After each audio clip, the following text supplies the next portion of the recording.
All right, I'm going to call the advisory committee meeting back in session. We're reconvened, and let's take up the next item on our agenda. Are there comments from the public regarding items not on the agenda? All right, not seeing any hands. Next, we're going to have the review and approval of minutes. Julie, Priya Howell just raised her hand. No, I don't see it anymore. Oh, now she took it down. Okay. Sorry. Okay, so now we have the review and approval of minutes. We have 3 dates, January 25th, February 1st, and February 3rd. So Nancy, I'll send it over to you for that. All right, I sent out the meeting minutes previously with adjustments. I'm sorry, hold on, I gotta bring them up. Starting with the 25th,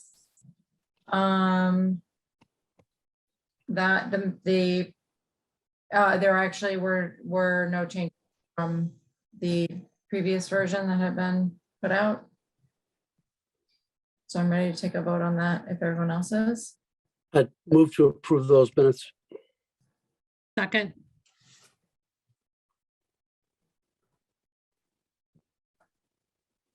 Okay. We'll do a roll call vote. Bob? All right. George? Aye. Nancy, you were out. Dave? Aye. Andy? Aye. Daveline? Aye. Brenda? Aye. Kristen? Aye. Al was out. Tina? Aye. Matt? Aye. Caitlin? She's coming soon. Sarah? She's not back on. Okay. 1, 2, 3, 4, 5, 6, 7, I have 8, 9. I have 902. 9. 902, yeah. The next, do you want me to just keep going, Julie? Yep. The next one of the the February 1st meeting minutes, and those I did add in section 2. You should see, I just put in the link to the Sustainable Budget Task Force report and referenced that as that was what the topic of conversation was.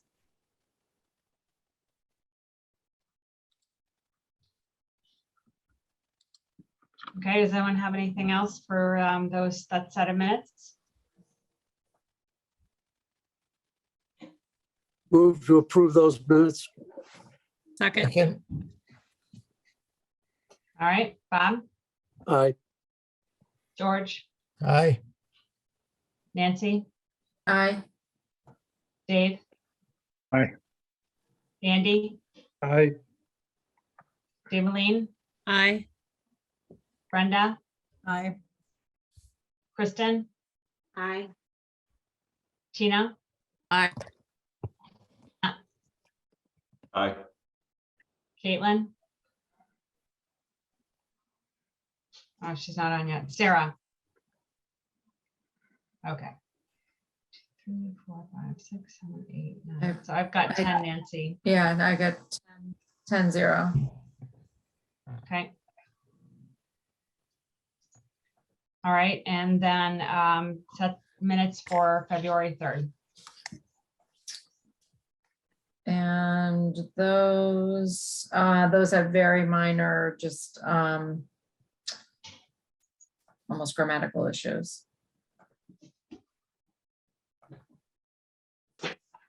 The only substantive change was in do it by page number. It's right above section 9, and the 2 sentences above the beginning of section 9. I had incorrectly referred to the tax rate, and it should have been the tax bill. So they will have their tax bill go down as the higher end absorbs more of the tax burden. Okay. Anyone else have anything else? Is this like February 3rd? Yes. I must confess not having the opportunity to read those yet, would ask that they be deferred for next week. Okay.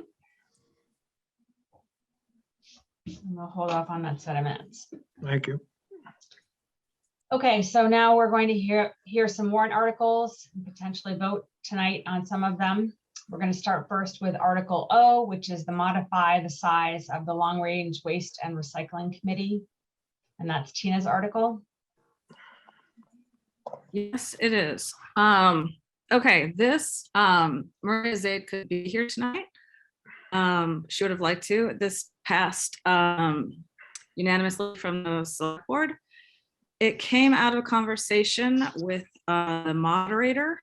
The current charter of this committee asks for 9 members. They now have 5. They're up from 4.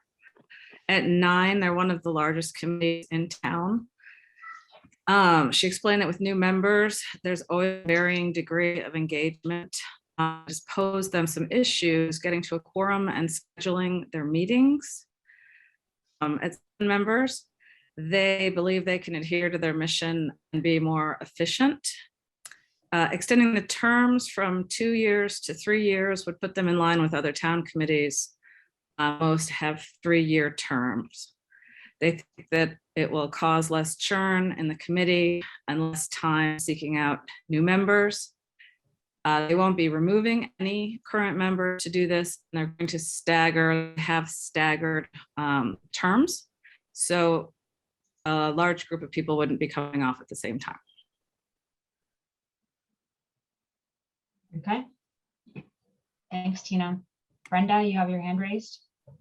I don't have any problem with the plan behind this. My difficulties are 2. One, that the name of the committee, I believe, is the Long Range Waste Disposal and Recycling Committee per the 1974 warrant article that created it. So it would probably be helpful to refer it correctly. But the other thing is that the committee no longer calls itself this. Its colloquial name is Cleaner, Greener, Hingham. So if any town resident goes to the town website, they'll find nothing under the name of Long Range Waste Disposal and Recycling Committee. They'll find Cleaner, Greener, Hingham. So I'm sad that the way this was proposed, it didn't include changing the name to its current name. But I feel like in the comment, we ought to at least let people know that this is going to be found in the town government website under Cleaner, Greener, Hingham.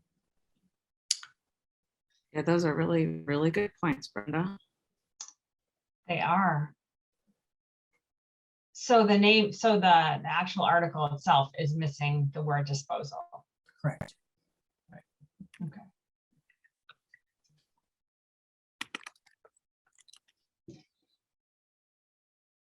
I will make those changes. I don't know if it is, I can ask about whether or not we could a name change into this article.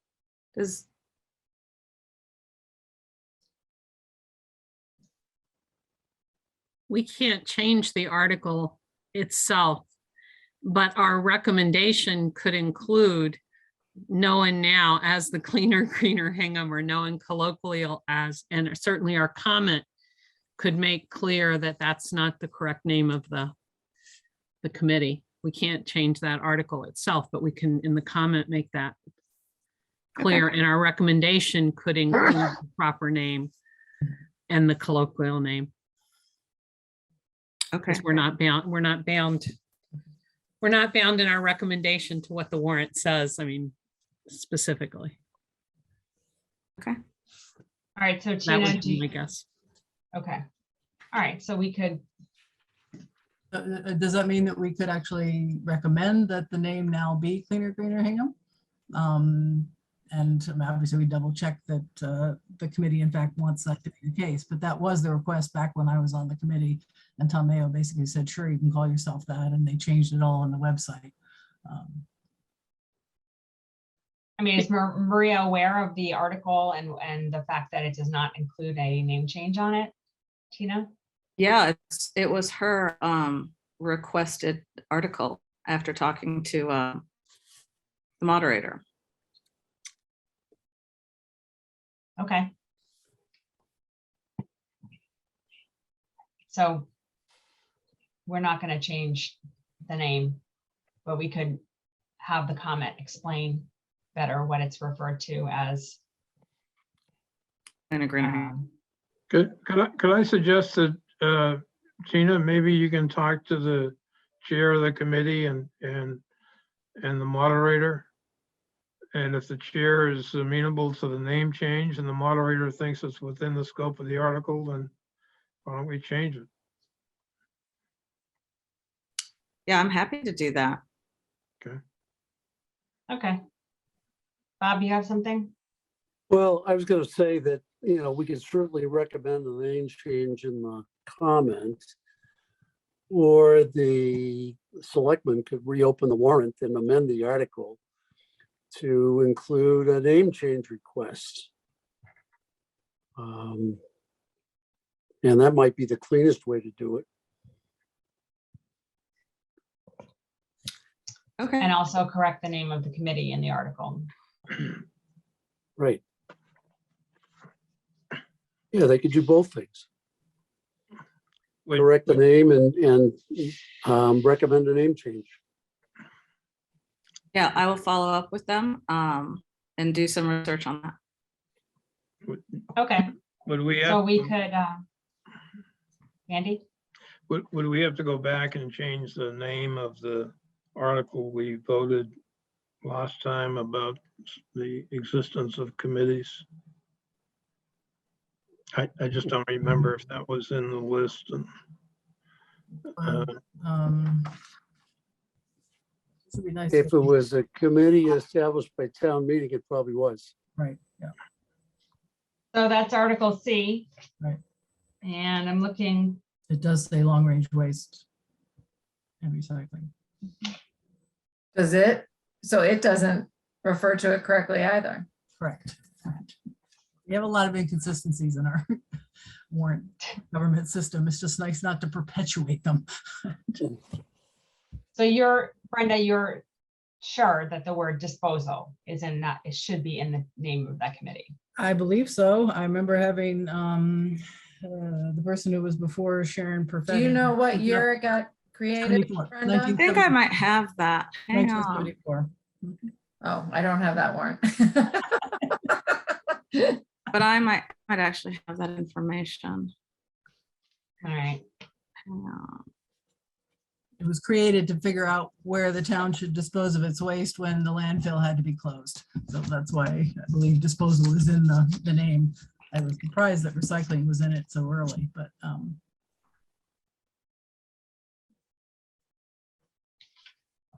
I right.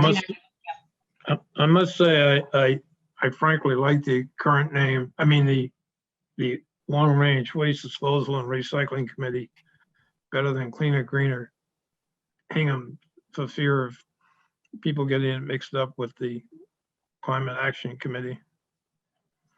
But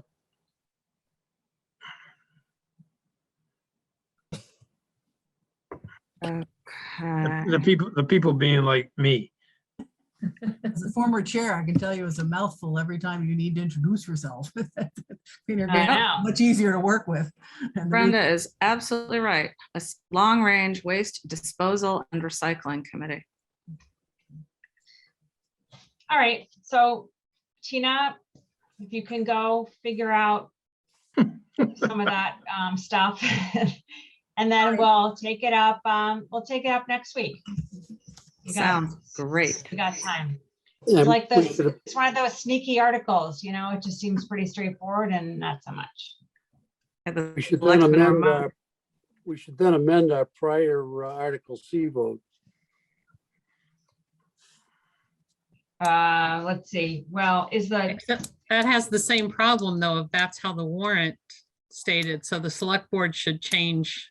Well, we can put the correct name in the recommended motion in that one. well, there are no committee names in the recommended motion for C. It just says Oh, all right. of the existing right. town committees and commissions. Yeah, that was and only in town the text. historians. That was only in the text. Yeah, You're right. so, Reading Kevin gosh. Whalen's Reading Kevin Whalen's mind, he's thinking, my God, I'll never get out of here.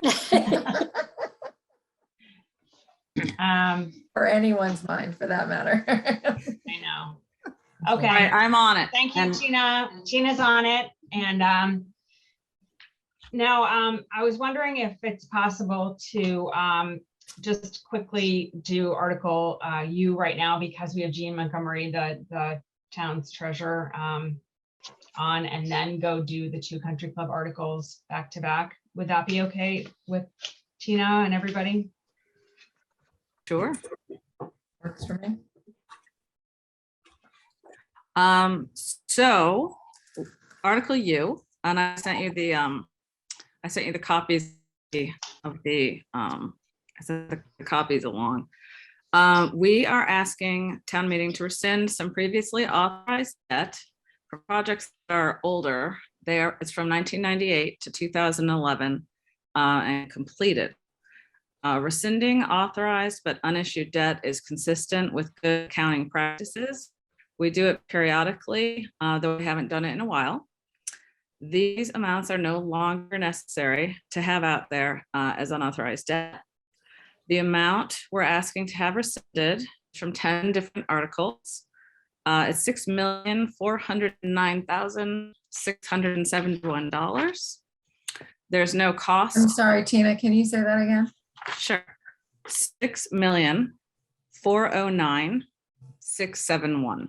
Thank you. No cost to do this. There's 2 major main reasons why we have these funds remaining. 1, projects came in under budget, so the funds weren't needed, and 2, other funds became available, so the debt didn't have to be issued. And of the 10 projects, 8 came in under budget.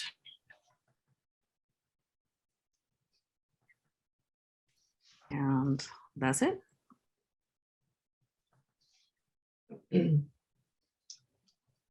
Anyone have any questions for Tina about this article? Tina and Jean.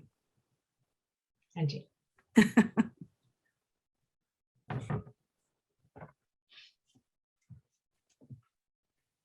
Everyone okay with the comment, the basics of the comment here?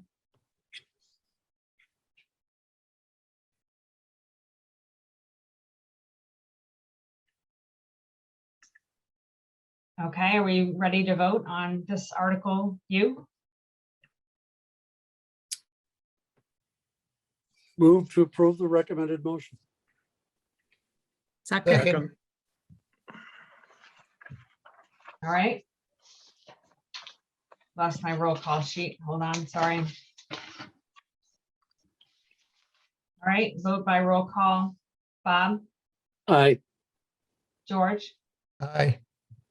Nancy, Aye. Dave, Aye. Andy. Aye. Daveline, aye. Aye. Kristen. Aye. Al, Aye. Tina, Aye. Matt, Aye. Caitlin. Aye. Sarah. Aye. All right, great. I got 13. Okay. Thank you very Thanks to much. the- Thank you, Jean. Thank you Thanks, very much. Jean. Thanks, Jean. Thanks, Tina. All right, so thank you for the patience of the Country Club Management Committee folks. We have Christine Smith and we have Kevin Whalen from the South Shore Country Club here to cover 2 articles tonight. The first one we have is Article P, which is the South Shore Country Club Maintenance Facility. And that is for Matt to take away. Great. So I'll turn over to Christine and Kevin in a moment if there's questions, but the ask here is for an additional $815,000 for construction of the maintenance facility. And that's largely due to supply chain and inflation issues since this was approved 2 years ago. So you think back 2 years ago when we asked for the 2.2 million, that was unanimously approved by the select board and the advisory committee. But that number at the time, as Kevin will tell you, was based on what the South Shore Country Club could afford at that period of time. It was done without a project manager, and it was done somewhat on an emergency basis with the cracks that were forming in 2019. So a lot's changed since then, and I was looking at some of the commodity prices and lumber prices, timber prices, all of those kind of prices are up 50, 100%, 200% since that period of time. So this is largely kind of supply issues, inflation issues, and the additional ask is going towards the completion of the project. I will say that since then, financial situation, South Shore Country Club's improved. So the fund reserves up close to $500,000 now, 497,000. Revenues from golf operations are projected to be enough to enable the South Shore Country Club to repay any borrowings on behalf of the project.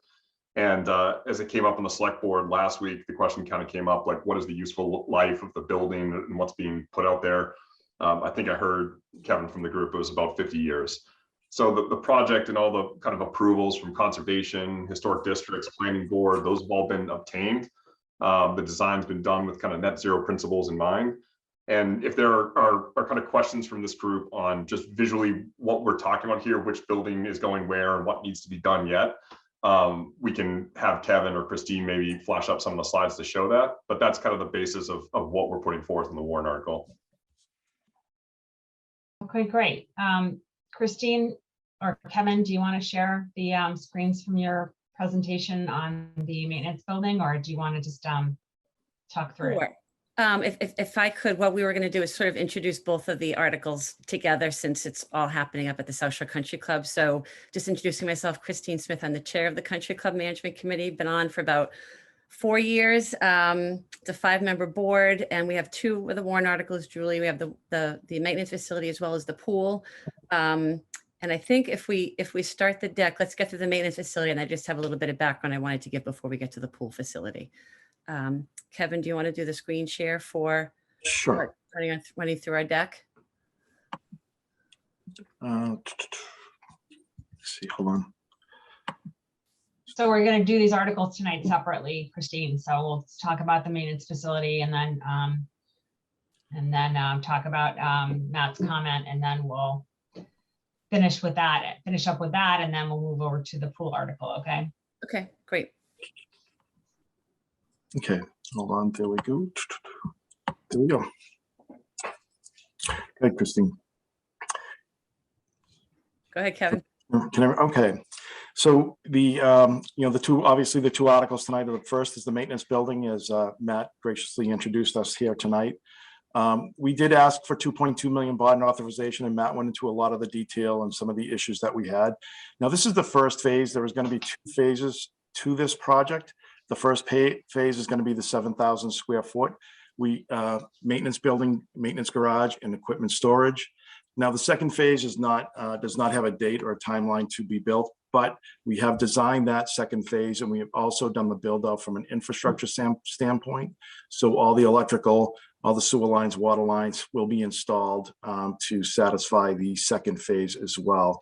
And that second phase would be to replace what we call the greenhouse, which is where our maintenance staff is in currently. That is just their office space and where they do actually store equipment as well. As Matt said, we are an enterprise account, so the debt service will be fully repaid through the revenues.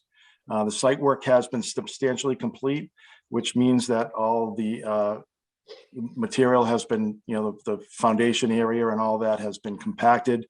We've built the detention pond or the retention pond. The only thing that needs to be done with that is paving in the spring and also the seeding of the grass. So that contract is substantially complete. We have spent approximately $1.2 million. $1.2 million has been expended already. That is for the design and for the site work. What we did was we split the site work and the actual construction of the building. And that for several reasons. One was to keep the momentum of the project going. And 2, we felt that by splitting the project, it would also allow for additional bidders, smaller companies, to bid on the second phase of this work of phase 1. So we're looking forward to going out to bid in mid-March. So right here is a picture of the master plan. And one of the things that we really want to do, as we all know, the country club is celebrating its 100th anniversary this year. And we really wanted to kind of is part of this project where we have the maintenance building and the pool project, but also focus on the long-term, the long-term success of the country club. And we wanted to create a master plan. And the maintenance facility will go over on the west side of the campus here. And then we'll have the pool side on the east side of the campus. And then we're also going to work on traffic flow and what will happen eventually when we do the demolition of the current pool. This is a view of the building from South Street. The top is looking from South Street, looking south. You'll see that will be the view. And then looking from the west is that is the view of the building from the west. So kind of currently where you would pull in or come down the hill where the golf carts currently are stored. As Matt said, we do have plenty of means to pay for this. We are close to $500,000 in our fund balance. We will add to that current fund balance this year. We've had a very strong year. I mean, as much as COVID has increased the prices of construction material and construction projects, it has also probably has not served any other industry better than the golf industry. We're doing very well. We anticipate our revenues to be up again this year to approximately $2.1 million. This project would add approximately $250,000 annually of debt service. And we currently only have about $320,000 of annual total debt outstanding. We will be paying off the golf carts this year. So the timeline for the maintenance building and construction will be put out to bid in mid-March, award the contract immediately to follow the annual town meeting. And then construction date would be hopefully late May, early June. And then a completion date and move-in date of the end of this year, 2022. Does anybody have any questions on the maintenance building? Advisory committee members, do you have any questions about this maintenance building? Great. All right, we'll just go right into the pool. And, I want to thank everyone for being here late. I think that's probably one of the good things, right? Is, questions. Julie, Before you start, Julie, we have somebody's hand, Priya Howell's Yeah. hand is up. But we're also not going through the pool presentation right now. I'd like to just work on the maintenance shed article for a minute, and then we can go and talk about the pool. So if you don't mind. Good. Does anyone have any questions about this article, Article P? I see Priya Howell's hand raised. Thank you. I just had a question. I'm sorry, could you please give your name Yes, and address? sorry. Priya Howell, 26 Del Pratt Drive. I just had a question. The original amount for this was projected to be like 1.4 million. Is that right? No, the original amount what we did was, it was an emergency basis situation where we have had the current maintenance garage is under the pool and there are cracks and the building is failing. So we had to expedite the process. So we asked for 2.2 million because at that time, that is really what the country club could afford to build. And we were going to build to that budget. As things had progressed, it just turned out that we were not able to bring a building in that would satisfy the needs of the things that we need to do as far as supporting the maintenance staff at the country club. So that's why we basically designed out this building and decided to come back with the support of the selectmen to come back for additional funding this annual town meeting to complete the project. So the original amount that was authorized was $2.2 million. And we're coming back now for an additional $8 million. And sorry, if I could just ask one follow-up question. Does the amount that you're now asking for include demolition of the pool and the existing shed area, or is that going to be a separate cost later? That would be a separate cost later. Is the country club is an enterprise fund. So generally speaking, all expenses are supported by the revenues that are generated at the at the South Shore Country Club facility. So any expenses that are included or any capital improvements that are done are supported by the revenue. So that would be a later ask when we are done moving out of the building, and then also have a place for our pro shop to go as well. That's the pro shop is currently in that building as well. All right, thanks, Kevin. You're Andy? welcome. I just had some suggestions regarding the comment and the recommended motion. Is that appropriate now or? Go ahead. Okay. And in the comment, let's see, the second sentence, the pool was closed at the end of the 2019 season due to leaking water. I would suggest putting a period there and then say these leaks could not, and I can circulate this to Matt, but these leaks could not be repaired so as to permit continued use of the pool, period. Those leaks also jeopardized the safe use and of the maintenance facility. So delete the phrase that endangered the safety, and instead a new sentence that says those leaks also jeopardize the safe use of the maintenance facility. And that's the only change I would make in the comment. And the Maybe on recommend, that, just on that one, this language is verbatim from the 2020 Warner, that first part. So I'm totally fine making those changes supportive, but just wanted to give you that reference point. It should be verbatim with what was in 2020. okay, it doesn't have to be, right? No, Yeah, okay. And I just, the only point I want to make the distinction that the leaks jeopardized the pool sufficiently that it had to close, but the repairs were adequate to continue temporarily, at least the safe use of the facility beneath it. That's the distinction I want to make in there. In the recommended motion, it says that the town appropriate an amount of up to 815K. I would replace the K with 3 zeros. 815,000. Noted. And I would also note, I think I had a reference to the Board of Selectmen in there too, that have kind of revised the select board in the next Yes, draft. yeah. Very good. Good catch. It's taking me a while, but I'm getting it. Hey, Christine, do you mind taking out the screen share for just a couple minutes? Yep, that's Kevin. Oh, Kevin, sorry. There we go. Thank you. I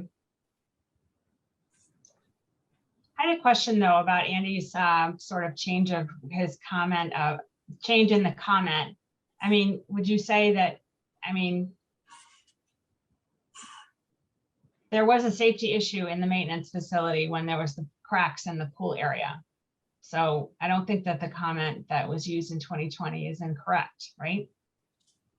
I just, the question that popped into my mind when I read it was, if you could fix the leaks sufficiently to maintain the facility underneath the pool, why wasn't that sufficient to keep the pool open? That's the point I was, my comments are designed to make. If nobody else thinks that's significant, then I'm not married to the necessity of these changes, but I don't want people to be raising a question that we don't mean to suggest that there is a question. Kevin, were you going to say something about that? I could just say, I could speak to that. I think the reason why, the maintenance building can stay open where the pool couldn't is that the pool obviously has chlorinated water, and the seeping of the chlorine into the concrete. And basically over time, the engineer was concerned that that would basically make the rebar ineffective, and there would be an opportunity for some even greater, catastrophe or something of that nature. We do have an engineer that does review and goes back and inspects the facility semi-annually. to ensure that does remain safe for our employees to be down below. But his concern was that with the pool continuing to operate, that there would be continuous degrading of the rebar and the support of the concrete in the structure. Which makes perfectly good sense. I'm not sure it's necessary for us to go into that detail, but I'm repeating myself, but just if I thought it was necessary to explain that while the leaks could not be repaired so as to continue to use the pool, they could be repaired sufficiently to continue to use the facility underneath it. If that's if that's too much of a nitpicking, then please say so and I'll move on. I don't have a problem with it. Anyone else want to weigh in on this?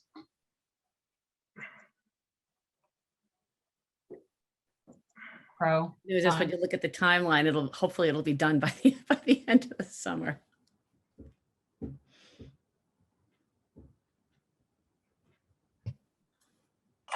Bob, do you have anything to weigh in about the language in the comment or any questions?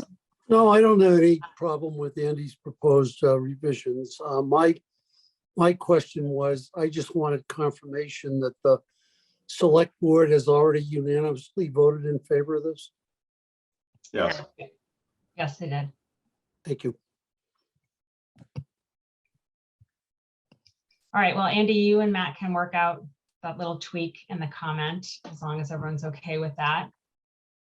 Okay. And does anyone else have any questions, any comments about the comment or the recommended motion? We already have a couple edits to the recommended motion. The dollar amount with the zeros and then changing to select board. Anyone else?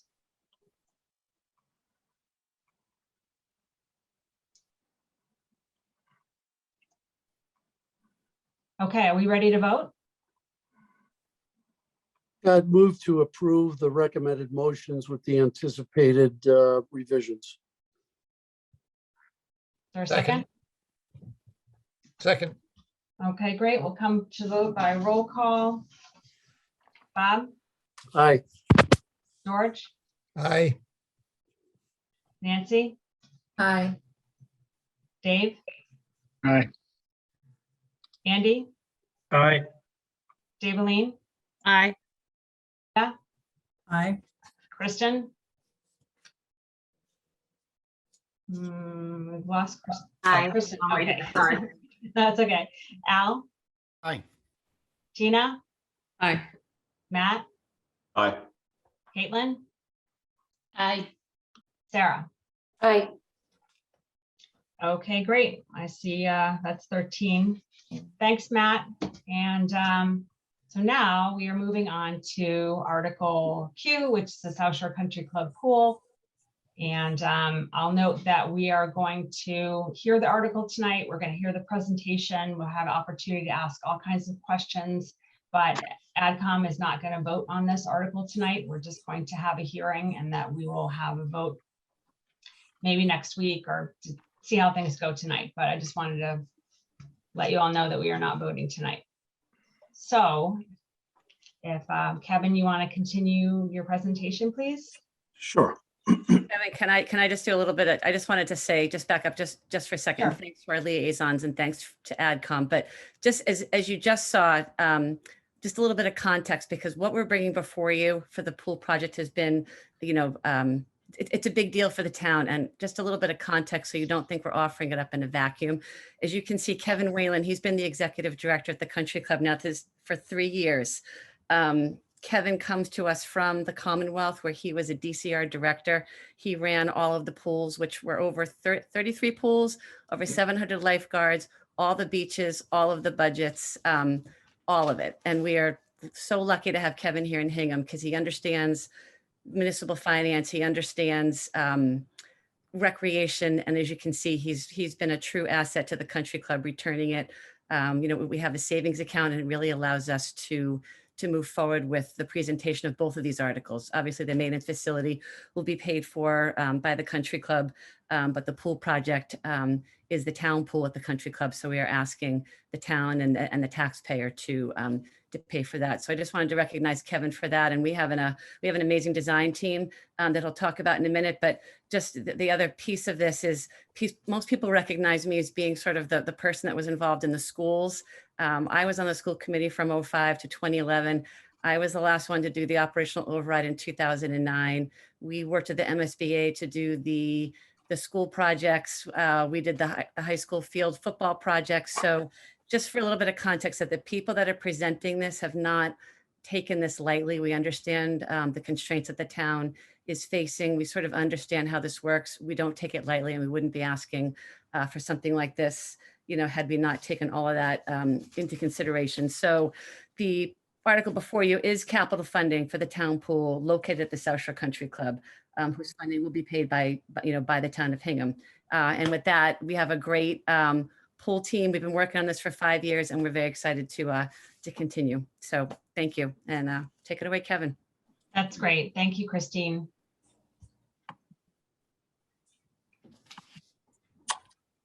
So thank you, Christine. And I do want to thank both Alan and Matt for working with us to prepare us for this meeting tonight, as along with the whole AdCom committee as well. Being a former finance committee member in my hometown, I know all the work that everyone does put in. Along with me tonight is our design team. I have Chris Roddy, who is with RMD Collaborative.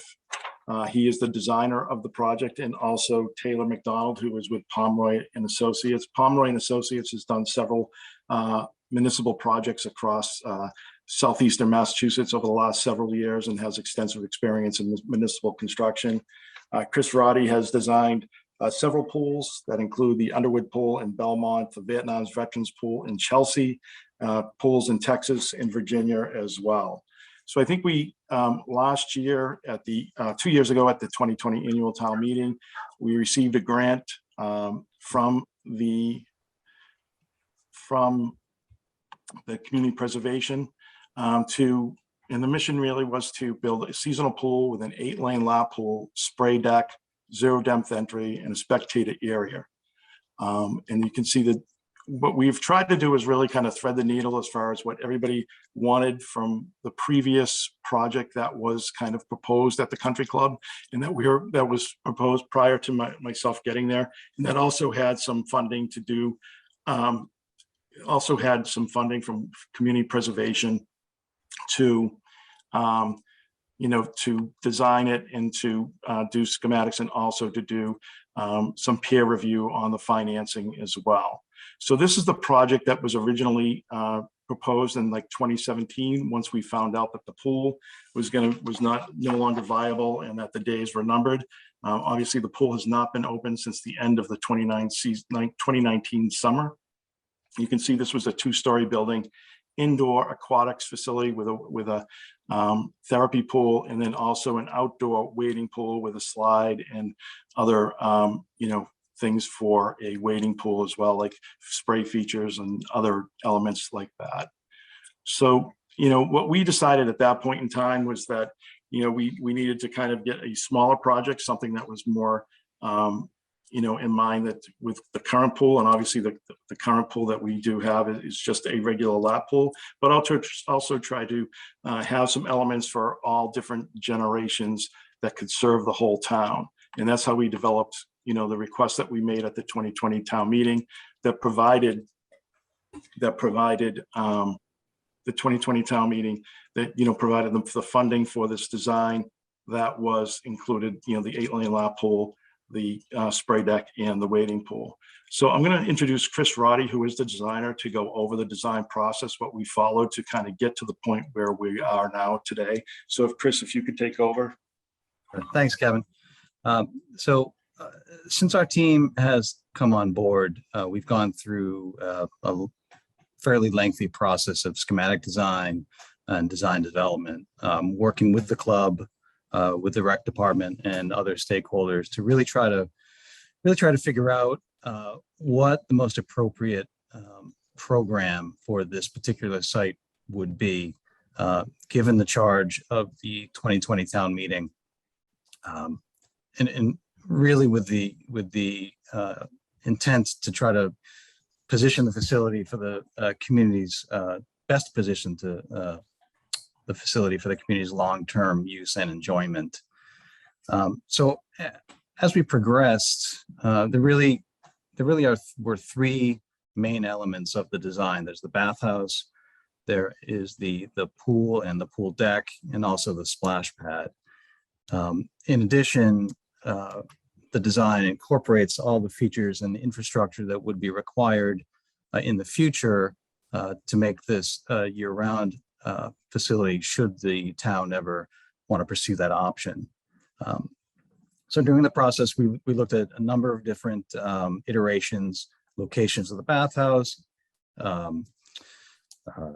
different types of pool layouts, and ultimately we decided that the most appropriate spot for the bathhouse would be along the western edge of the existing tennis courts, which is on the left side of the screen. And that allows direct access and easy access from the two designated pool parking areas on the west and the south.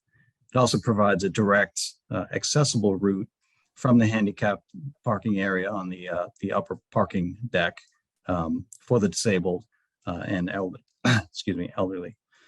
For the pool, really the ideas of safety and inclusion were high priorities. So it was designed with areas for non-swimmers with the zero depth entry, emerging swimmers for areas for swim lessons, and also proficient swimmers for the lap pool.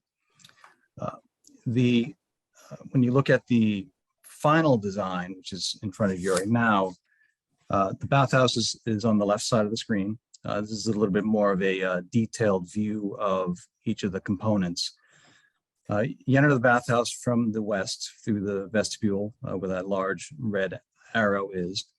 And basically the bathhouse is essentially split in two by the lobby and the control desk, which effectively has visual and audible oversight of the entire building.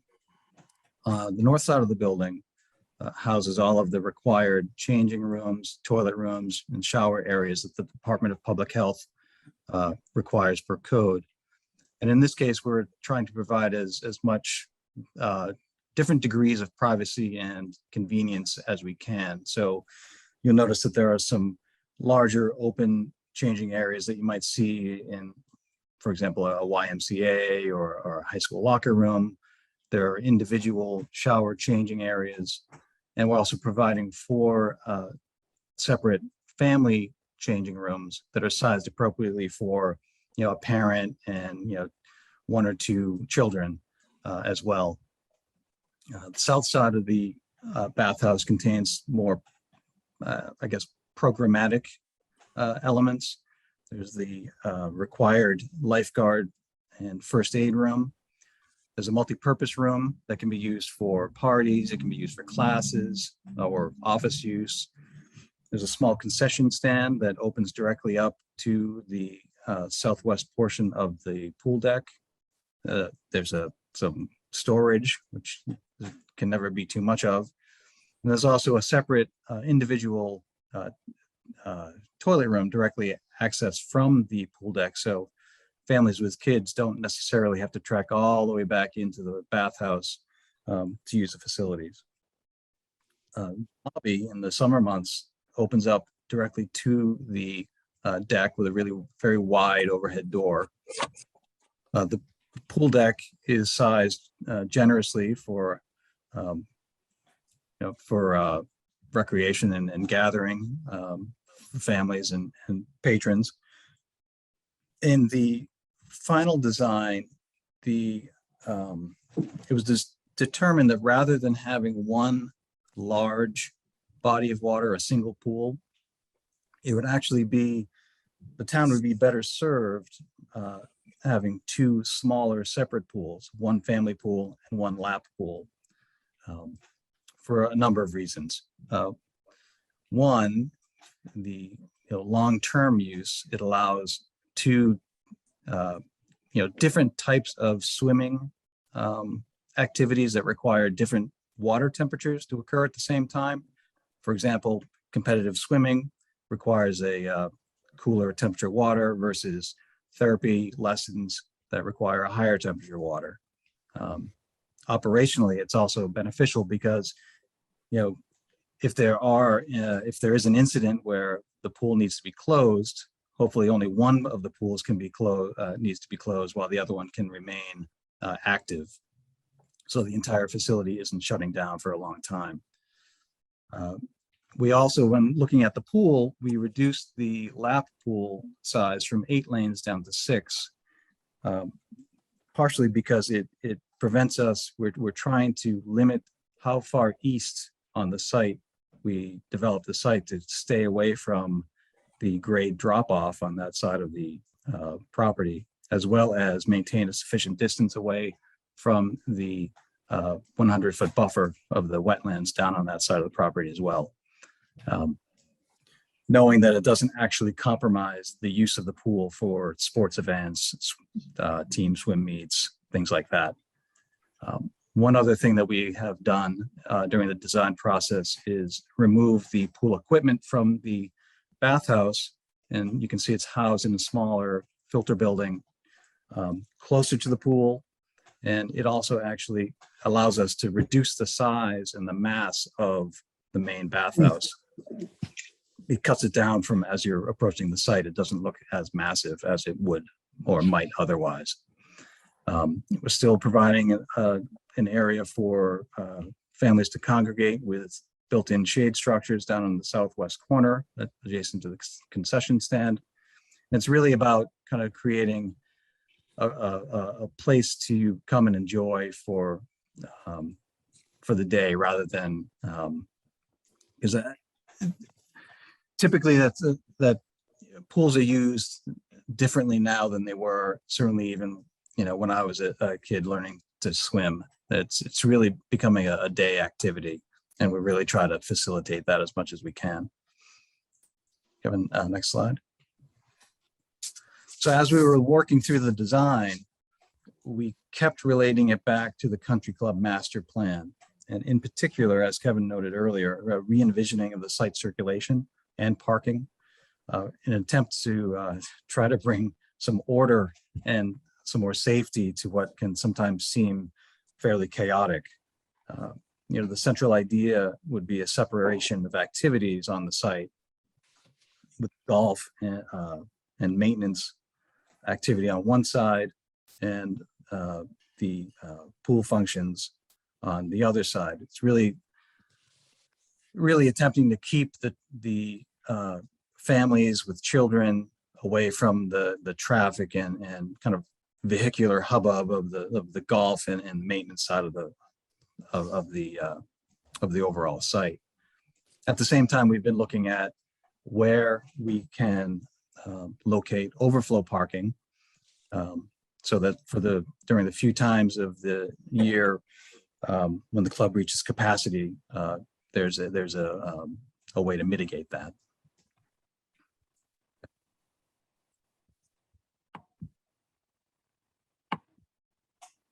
So this is a view of the proposed bathhouse as you are entering from South Street in the what I'll call the front parking area. We're using traditional forms, traditional materials, a little bit of brick that relates to the existing buildings, some horizontal siding, some shingles, planting beds on the 2 perimeter areas that face the parking. We're raising the grade of the pool deck to align with the upper parking area. So you can see as you approach from the front, there's a wide stairway that brings you up to the front door of the building. And here's an overall view to help give you a better picture of the proposed site in general, where you can see the bathhouse facing the parking. Right in the foreground, there are the shade structures and picnic tables, 2 pools in the background. You can see the filter building standing alone at the far end as well. So we're really trying to look at the site holistically in the way that the buildings are articulated, the circulation, the safety, and really just the fundamental long-term uses of the site for the community. The next portion, Chris, we're going to speak to the budget, and Taylor McDonald from Pomeroy Associates will go over the budget for the pool. Thanks, Kevin. So next, I'll run through our budget here. So this includes all of the infrastructure for the pools, the splash pad, and the bubble infrastructure itself. It doesn't include any bubble itself. That would be something purchased after. This was the construction numbers were actually estimated by TCI, a professional cost estimator, who's very well respected in the construction industry. And they did this estimate actually in January 18th, I think. So it's fresh. It includes what we're seeing in the industry right now in terms of COVID numbers and things coming back, through COVID, really. So the first part of our construction budget here is the site work and pools. You'll see that it's just about $4 million at $3,958,000. The filter building is $521,000. The bathhouse $2,725,000 for construction subtotal of $7.2 million. Next, the soft costs. We've really tried to take a streamlined approach at these and try to build a safe budget, but one that really wasn't asking for anything that the pool didn't need at this time. So lines 5, 6, and 7 were all the engineering and architectural fees that were previously spent. So they wouldn't be part of this ask. I'm just showing that they were there, but they were part of the initial funding. So there's no longer an ask for that. The next part of that, item 8, is the architectural engineering fees if we were to move into construction administration for $69,000. We had a hazmat line here. We don't need any hazmat consultant for the tennis courts. We're carrying our fee for the owner's project manager. This is a full-time management, but a part-time clerk. We were able to just do part-time on the maintenance site work side of things, and the part-time worked out fine. So we're hoping we can save the town money and not have to do a full-time clerk here, and that'll work out for the both of us. Commissioning agent, we're not seeing that that's needed here. We will have a geotech monitor on site during this, especially when they're excavating for the pool. That's critical to have them there watching that excavation go on. Carried a little bit of legal fees in case anything has to be reviewed by a lawyer. It's usually not used, if at all. Furniture and furnishings, we're carrying a small amount there. Pool equipment, security allowance of $20,000, a phone system.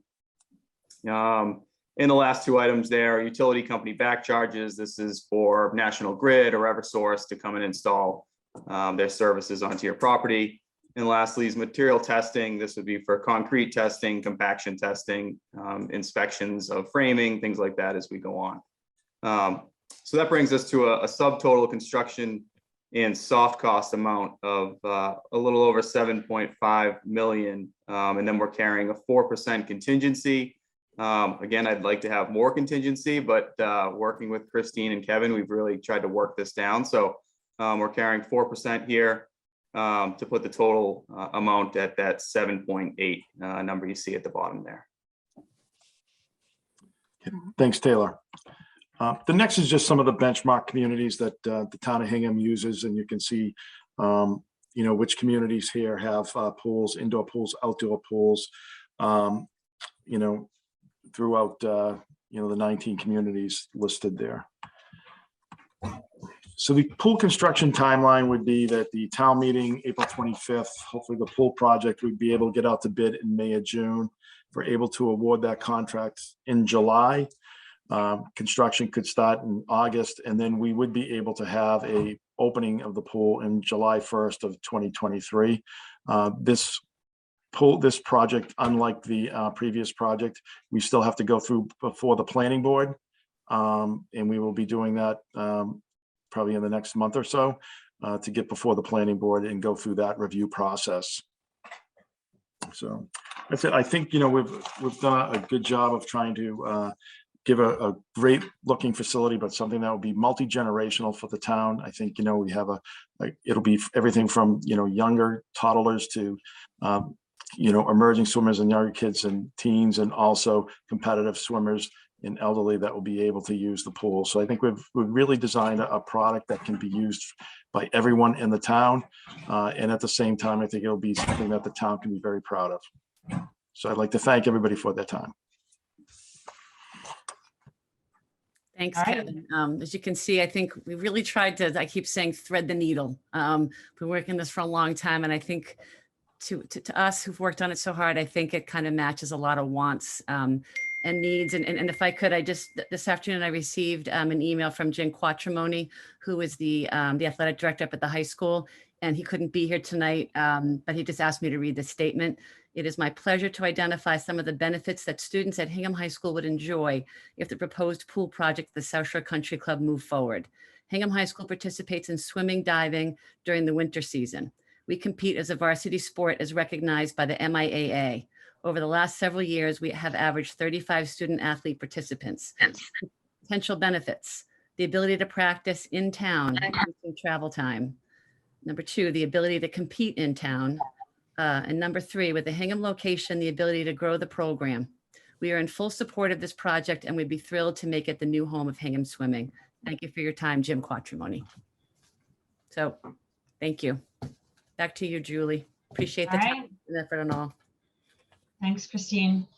So I'm opening up questions to the advisory committee members. You can ask questions. Am I not making any comment? Oh, no, that you can go ahead, Al. Thank you. Okay. All right. I do want to thank Christine and Kevin. It's been, I love the country club. It's been great in my 2 years here, seeing the performance that the club has done, and it's been a successful place, not just because Bob Curley's patronage, but because it really puts out a great product and does a lot of great things for the community. I mean, I've mentioned before, they've been very supportive of the golf team, hosting a lot of different charity events for different aspects of life in the community here. So I'm again a big fan of the South Shore Country Club, and it's successful because of a thoughtful management committee and the business operations skill of Kevin and the team he's put together there. And they definitely were operating, I know, in terms of the directive from the town at looking at this project, at how to replace, again, what I think is a tremendous lost resource for not having a pool there. And there was a town meeting directive to look at the year-round facility, and they have diligently done so. And so just a couple of quick questions I wanted to confirm in terms of, so we have I didn't lock down in my conversations with Kevin, and might as well do it now. So as we just saw, the full construction cost, or the ask, is the $7,897,518. That then, as I understand it, gets reduced for the $550,000 grant from the Community Preservation Fund. And so the actual amount that would be requested as formed is up to $7,347,518.72. Is that? That's correct. Correct. Okay. And then again, an important distinction with the maintenance facility too to highlight is that the scope of this capital project is not one that's proposed as being supported by the enterprise fund of the country club, but one that would be done as general borrowing of the town, and the debt service on that borrowing to be part of the annual debt service appropriation of the town going forward as part of the annual budget. So just a distinction that's worth noting. Did you want to say something on that, Kevin? Or? Yes, I think, that was it was just determined that the golf, that the country club could handle all things golf related, but the pool was just something that the country club could just not handle, the debt service on the pool, that was something. Something really viewed as a townwide community asset. Right. I think in a different way than golf is. Right. I think, we try to run the country club, as a business. And I think that was something that I think we determined that was more of a service to the town. And so the town would be responsible for for paying of the pool. in the pool debt service. And so the question I didn't know, that was all sort of confirmation. What I don't know is I had understood it was going to be sort of just general borrowing. This was actually going to be a debt exclusion vote. I have not been involved in any of those conversations, Al. That That's has not been determined out yet. okay. That's okay. What's the process by which that is determined? That is the town administrator's. I see. Decision was not the select board in terms of whether to put it in front of the town as a whole. I think the town administrator will suggest to the select board on how to finance this. Okay. So and again, sensitivity, I want to do this as constructively as possible as I've, in my role here, in going through the management committee meetings and listening to the discussion here. Again, it's very thoughtful and under the direction of the town. I wanted to, and didn't do in the comment I sent around to the committee last night. I just did what in my mind were kind of the facts in front of us. I didn't do a recommendation because I kind of did want to have a discussion, get a sense of the committee. I have some reservations, I guess I would say, about the additional expense of the quote, the bubble ready aspect of making this a year-round facility versus a seasonal pool. As I understand it, the initial expense as part of this initial construction project is about $700,000 to make it, again, quote, bubble ready, which we didn't use that term before in the background, but that essentially means building as part of the initial project, the infrastructure that enables the project to then go out and purchase the bubble infrastructure to go up in the off season to make it a year-round facility after being used as an outdoor facility during the summer. And so what is, as I understand, is built into this proposed figure is about $700,000 of that initial infrastructure preparation cost. And I just have, in terms of thinking of resource allocation and additional expense, and it's only, it's only, quote, only $700,000. That's 10% of the project. That's it's 700. I know I wouldn't want to spend $700,000. It also leads into operating costs in out years in terms of doing year-round expenses, year-round staffing. And as I understand it, the seasonal pool budget model essentially supports itself with a small operating surplus to support investment in out years for regular capital maintenance.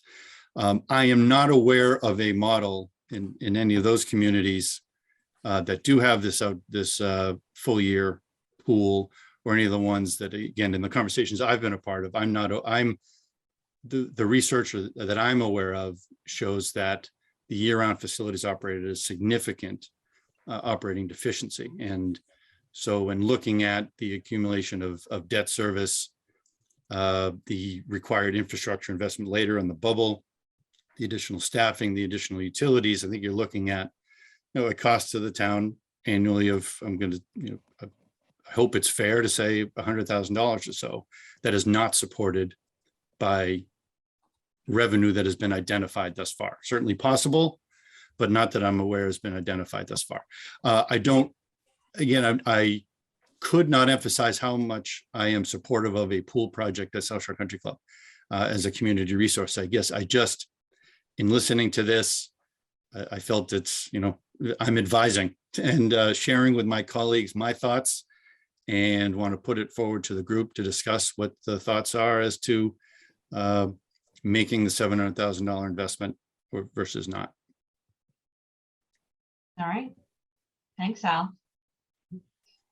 All right, so I'm going to go through, and advisory committee members are going to ask questions, make comments, give Al feedback, and then later we'll have an opportunity to hear from people who are not on the advisory committee. So Bob had his hand raised first. Well, first, I'd like to thank Christine and Kevin and their team for all of the great work that they've done. The pool issue has been percolating for quite a few years. I know I've attended any number of meetings, events, CPC votes, all the rest of it concerning the pool. And it's been my impression that the pool, or a pool in Hingham, has received very substantial community support and is a very desirable thing to have. And I do want to throw out for the consideration of the advisory committee and town administration, maybe an alternate finance idea.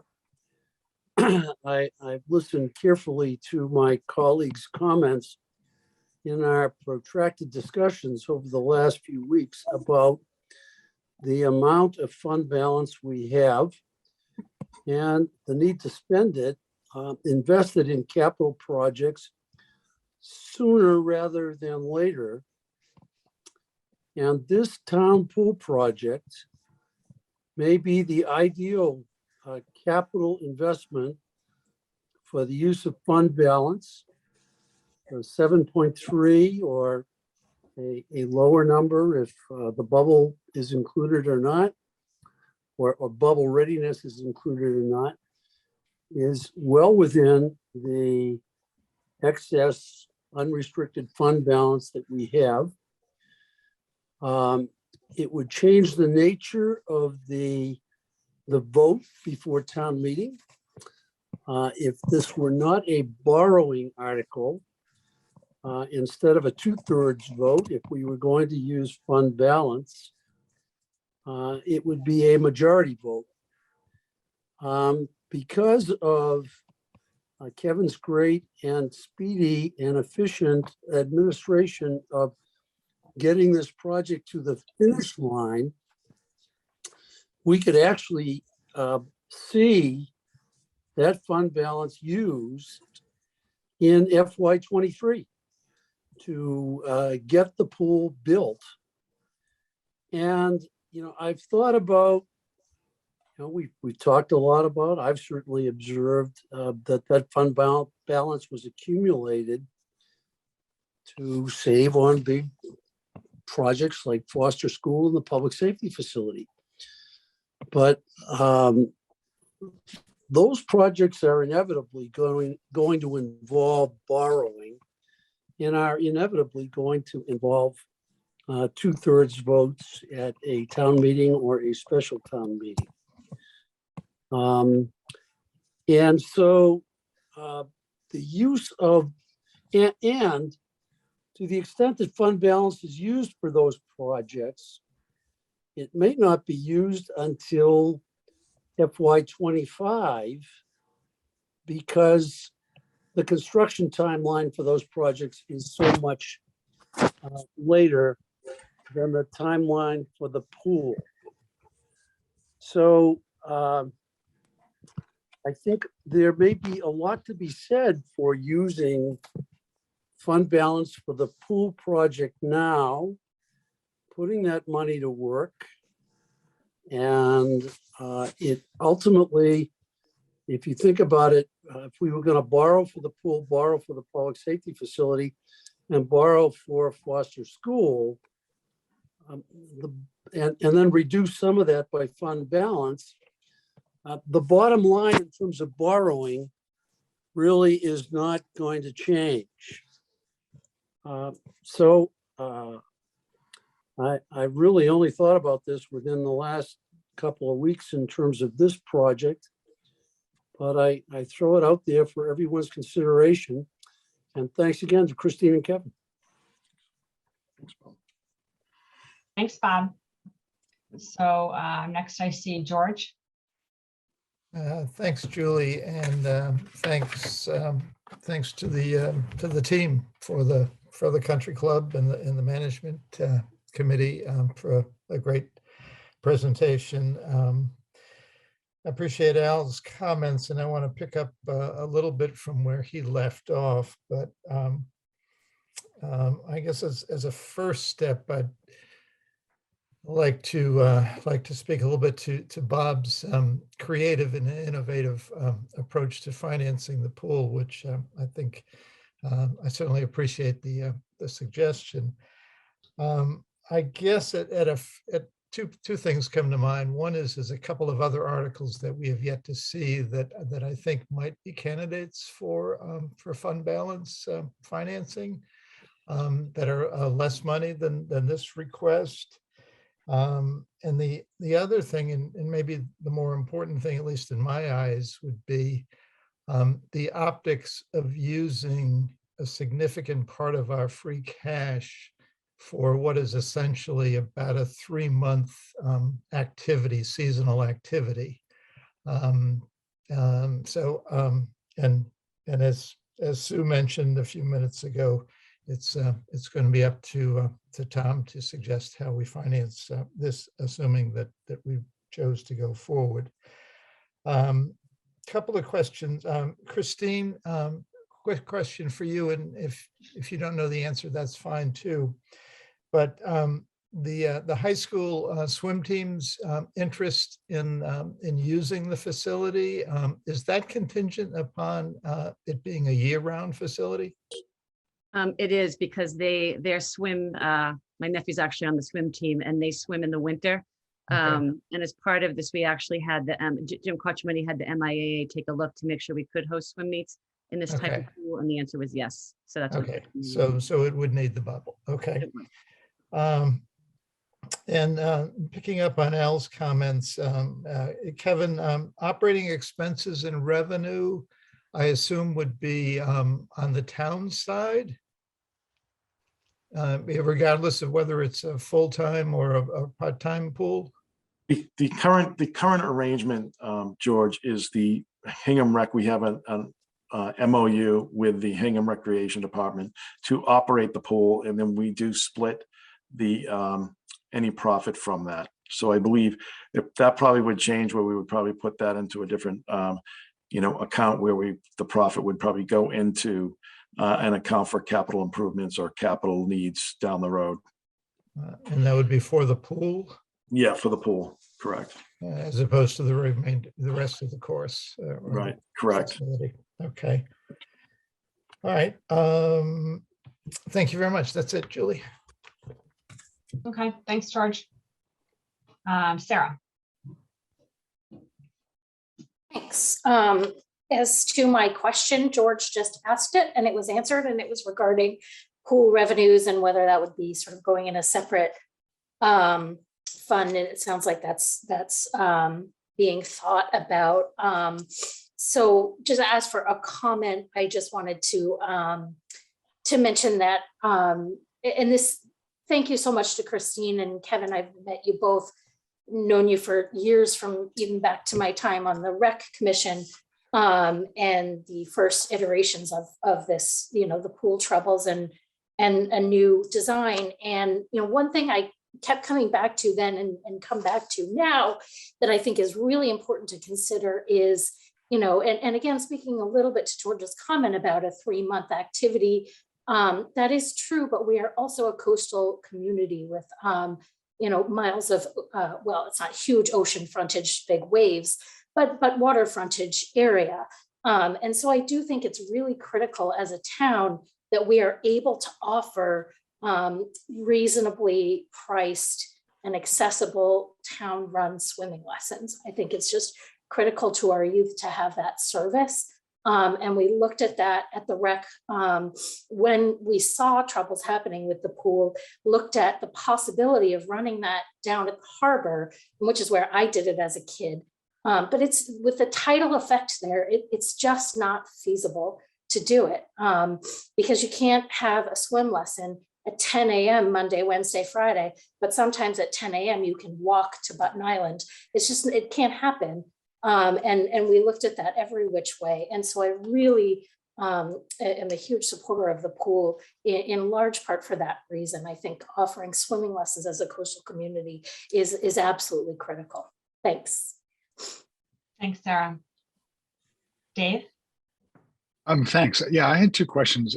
Chris, maybe the first one's for you, or if you have a view kind of over the landscape on pools these days? Because I was struck by your comment about kind of the use of the pool and the pool usage model changing and maybe evolving from the time that I was a kid. And I'm just wondering, do you guys do other pool projects? And if you do, if someone was building a pool today in a municipal environment, is it something that looks like what we're proposing in this case, or is it just one, 8-lane pool? I mean, is there any kind of commonality or any kind of understanding of what as a proxy for what the customer wants in a pool facility today? Sure. So really over the course of the last 20 years, really the form of municipal pools and just outdoor swimming at pools has been changing pretty steadily, and moving away from just the single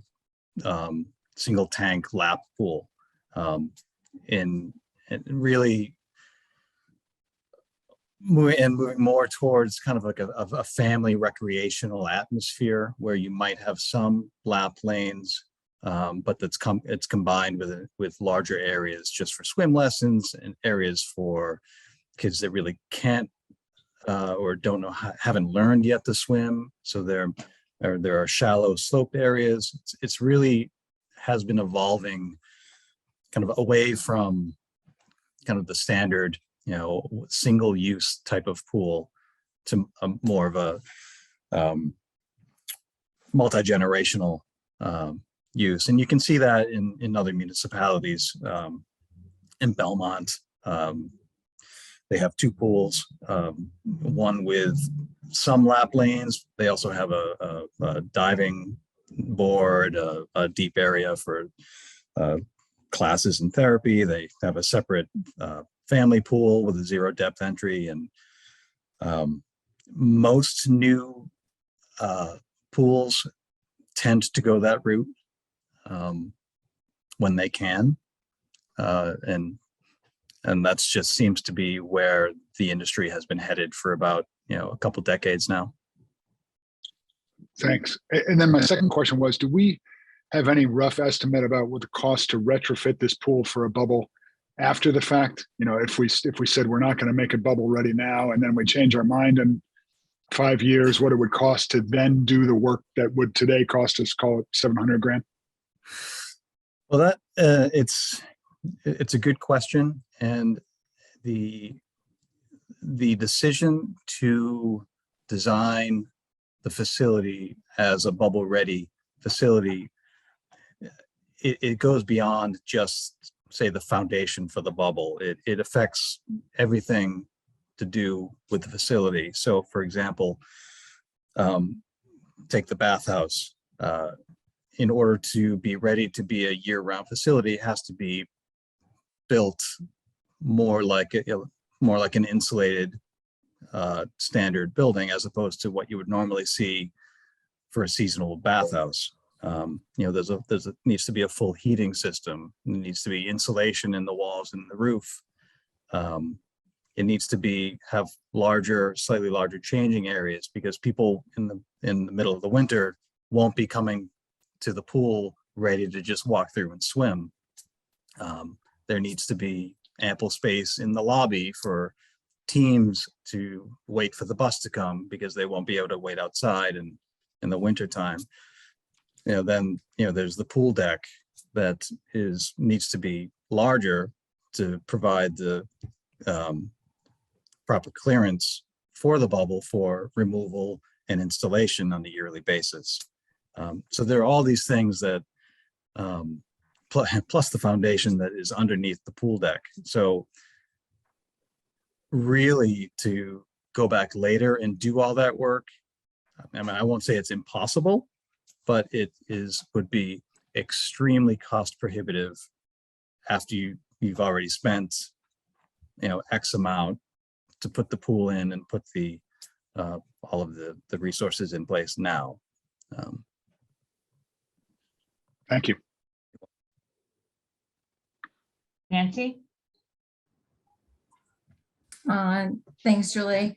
And thank you to everybody who's put a lot of hard work in for this. I know that I've been paying attention to this since 2015 as a project. But I would also say that I've been paying attention to this since much earlier. So my kids were born in the early 2000s, and we initially tried using the pool. If you've ever met my family, my skinny little kids couldn't keep warm in the old pool. So we only could use it for about 1 month, not the total 3 months. And turned out my kids love swimming. So we are one of the families that took our money and our time out of Hingham, and very sadly did that. We very much would have loved to have been part of a larger community here.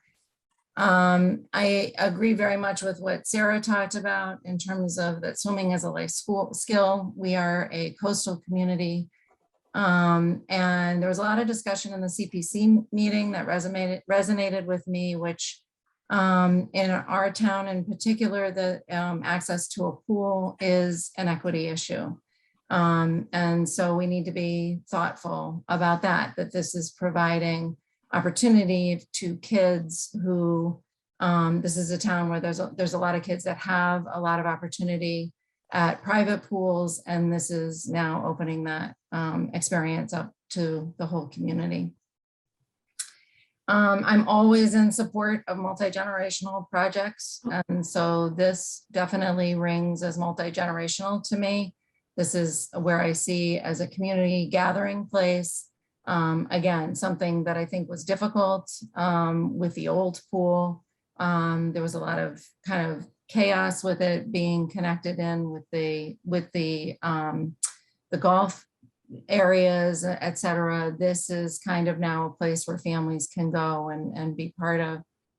As for the bubble, I personally, I'm supportive of the bubble. And I'm supportive of it because, first of all, I have the utmost faith in Kevin Whalen and Mark Thorell and their ability to put together programs and events for our community that will benefit the entire community, and they will do it in a way that it is as profitable as possible. And, you know, we do have to be mindful that this is a town pool and a town resource that we are very fortunate to be able to put onto the property of the country club. So I think, you know, we have a benefit there of not having to acquire land, not having to think through all of those other things. We have a place where it naturally fits into the events that are being held. And then lastly, I would reach back also to the AD's letter in support of the pool. And again, I would pose that as an equity issue, that by the time your kids get to high school, almost all of the sports at the high school are you get retired out of, that there's very few that are no-cut sports, and swimming is a no-cut sport. And it is I could talk all night about the benefits and the value that my kids got out of the swimming program, and the ability to be able to participate with kids who are at totally the top of their game, going to elite colleges to swim with, to kids that you know, picked up swimming their junior year and really gave them a sense of home and a sense of place at the high school. The current swimming program is very much constrained by the fact that the pool is in another town, that we do not have a home team, that we don't have a home pool. And it is something that I think needs to be addressed as the town. This is something we need to do as a town, but I think it's very tied in with the equity that a lot of people have been talking about at the schools. So, thank you. Thanks, Nancy. We haven't heard from Brenda yet, so Bob, I'm going to skip over you for a second. Yep, please. Thanks. Yes, thank you for all the information that you have provided. I do find myself thinking of a town pool as definitely an important equity issue. I do think there are many people in town who can't afford the country club, the private ones, and don't have their own pools. So that feels like an important thing for our town to have for our residents. The thing that I'm concerned about thinking about this big project that hopefully will be around for some years is what is the carbon footprint of this project? What has been thought of in terms of how to mitigate that as much as possible? So Brenda, we have embraced all net zero principles. All the pumps and filters are high efficiency. All the heating elements will be electric as well as a seasonal pool. If were to be a bubble put on in the winter, how would the heating be handled? I'll let Chris handle that, Chris Roddy, but I believe it would be a gas fired. And I don't know if there's any other way to inflate the bubble, but Chris can talk to that. Sure. Yeah, I mean, typically it's done with a gas fired. Yeah, we have been looking at different ways of using electric heat pumps, air to water heat pumps to pre-treat, or think about ways of pre-treating the so that the units would be able to use less gas than they would otherwise. But beyond that, the technology of this type of facility hasn't caught up completely with the current trends for going net zero, but we're trying to investigate as much as we can ways to try to mitigate that. We have worked with the net zero folks, for this project, but also the maintenance building project. So how much of the infrastructure for the at least envisioned bubble life of this, how much of that is set in advance and how much of it could evolve a few years from now if and when the town decided to go the rest of the way to the bubble to adapt to newer technologies, which will probably be here 5 years from now? Well, it would be fairly easy to adapt because what we are providing gas and electric utilities to all the locations that would be required, and sized appropriately for not just for the units, but also planning for additional capacity should we have the opportunity to install additional electric supplemental systems. So that will all be in place. Last but not least, are you aware that power in this town is supplied by the Hingham Municipal Lighting Plant, not by Yes. the humans? That's who your contract would be with, right? Yeah. And you expect the same hookup costs from them that you were quoting? Well, that hookup cost was primarily driven by We just that- we would hope that the Hingham Light and Power Department might be a little more gracious, but we'll have that conversation. So that one's, all right, thank you. Bob? Yeah, thanks, Julie. I just wanted to follow on to George's comment.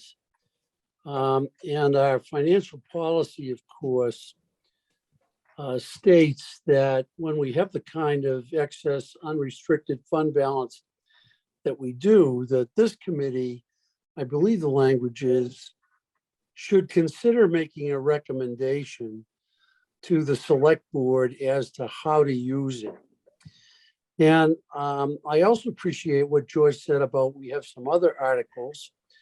And I know I had in mind the high school tennis courts as perhaps another article where immediate use of fund balance might be appropriate. But I would just suggest maybe for this committee that we should have a discussion about the articles that contemplate use of fund balance and perhaps should formalize in some way a recommendation to the select board on what our thoughts are and the reasons for them. So I will stop there. Well, I do have on the agenda for Thursday's meeting, sort of something related to that, talking about the various funding mechanisms for articles. And so we can talk about those warrant articles. And I know that that is a conversation, the decision about the mechanism for funding these articles that we have for this year. That's something that's in the town administrator's office, and that's something that they are, actively working on. And I can check in tomorrow and my weekly meeting on that. But anyway, it's something that we could talk about on Thursday, maybe, Bob. Thank you. Yep. Al? Thank you. Just wanted to sort of clarify, I guess, my comments a bit. And I really want to emphasize, I am wildly supportive of the pool project at the country club, and for all the reasons that everybody supported in terms of life skills and equity, and everybody should have access to cool off in a pool in the summer. And again, that is the proposal reflects, I think, the sense of the community. Largely, I just I struggle with, as we, for my 2 years on the advisory committee, have talked about really significant operating deficits. And just earlier tonight, I even heard, the town administrator say, I know this is only $35,000 cut or something like that, but hey, we need to find money anywhere we can. And I just think there's an opportunity here to take for the $700,000 investment. To me, I think digs us in a hole that we have not identified a way to support. And again, I'm all for the off traditional sports. I have a crew team guy it's been a terrific experience, and we found ways to do it. I'm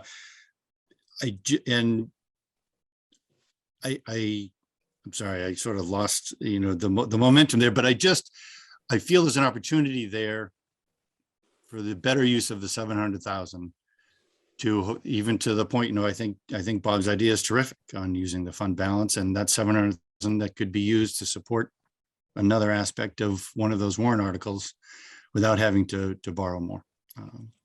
It's just, again, the main thing I want to say is how supportive I am. This is not we shouldn't vote for the pool. I just see an opportunity to have it be a $6.6 million pool rather than a $7.3 million. Julie, can I just have a quick response to that? Sure.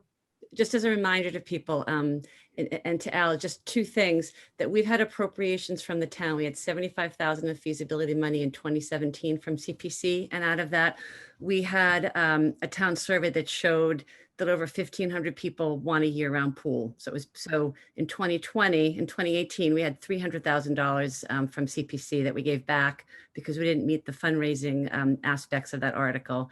In 2020, we got 500,000 from CPC, and that article in the comment was very specific about the fact that what we were tasked to design was a pool that was, for lack of a better word, bubbleable. So what we did is we designed according to what town meeting told us to design. So I just don't want people to think that we just sort of kind of threw it in there. It's been part of a plan that was based upon sort of community feedback and a town meeting discussion. And so, and I know Al does, he's been a great supporter of the country club and a great supporter of the pool, but I just wanted to address that specific aspect of it so people understood why it's there.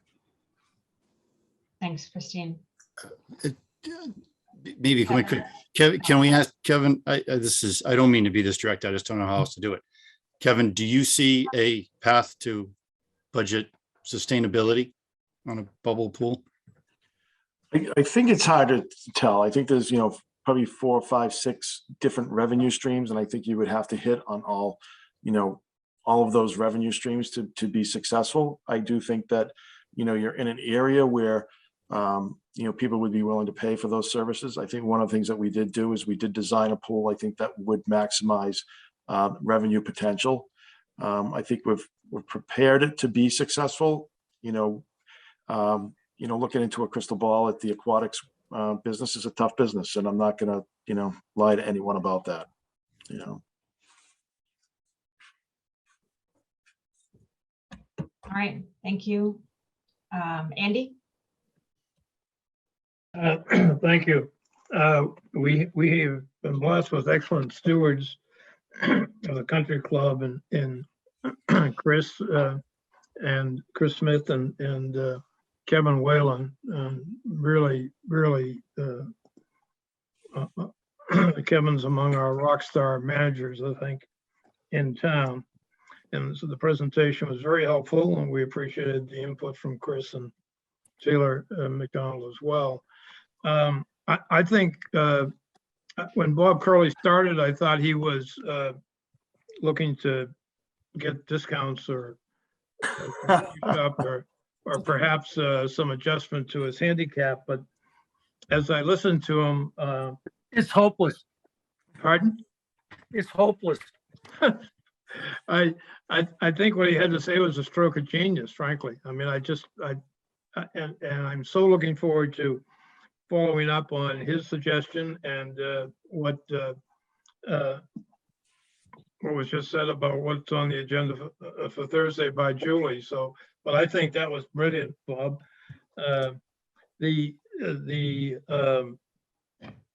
George, you want to be hopeful that there aren't too many mothers of young children on this call, because you're forgetting how long 3 months in the summertime can be when the children are young. And I think they'd be very eternally grateful for the pool. It occurs to me that what Kevin said, I endorse from all the numbers I have looked at and from my experience in going to different pools at different times, that, as he said, the economics of aquatics are very difficult. However, I think there's reason to be optimistic in the sense that while the town is aging, a pool is one of the things that older people tend to gravitate towards, and all of the health insurance coverage that I'm aware of now provides a health club membership, how you Americans say, subsidy. And so that I wouldn't be opposed to considering perhaps a membership fee that would fit in with that health club membership. I mean, a health insurance membership subsidy as another revenue source. And also there'll be programs not unlike what are offered now at the senior center. There will be water aerobics and those sorts of things. And I believe people at the senior center are accustomed to paying something for those kind of classes.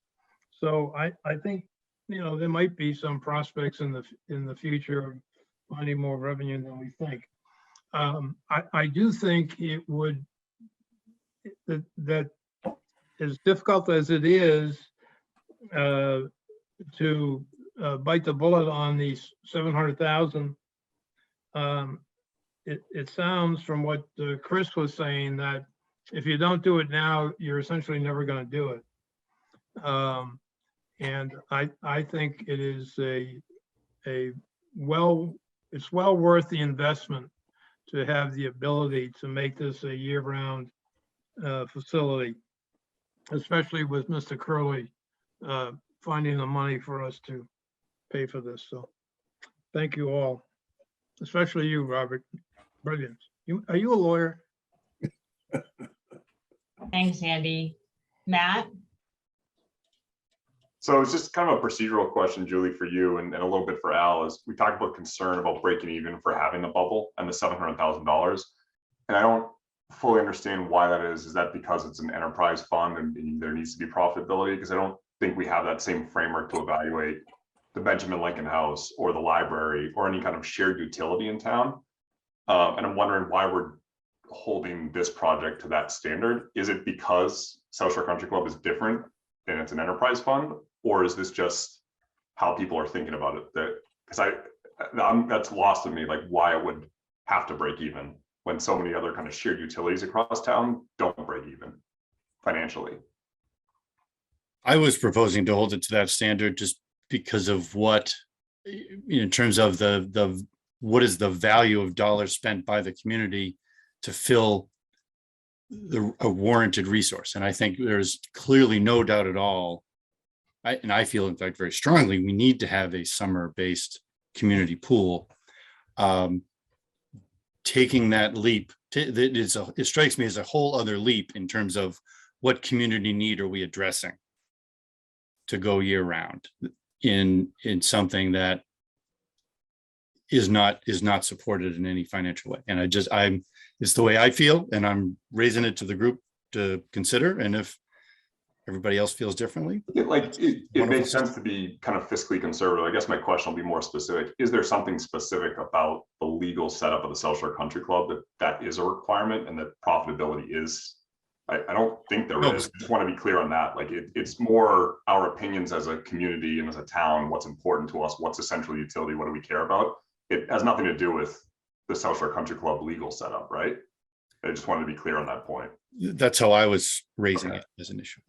I'm not aware that there's a legal. I was raising it from that perspective, as just of all the discussions we've gone through in the years I've been involved here. That makes sense. It's just more kind of personal opinion versus legal requirements. Cost benefit in the context of what we're trying to do townwide. This was an opportunity that I saw 700,000 as maybe going somewhere else more valuably, is my personal perspective. That's all. Raising it. Thanks, Julie. All right, thanks, Matt. George?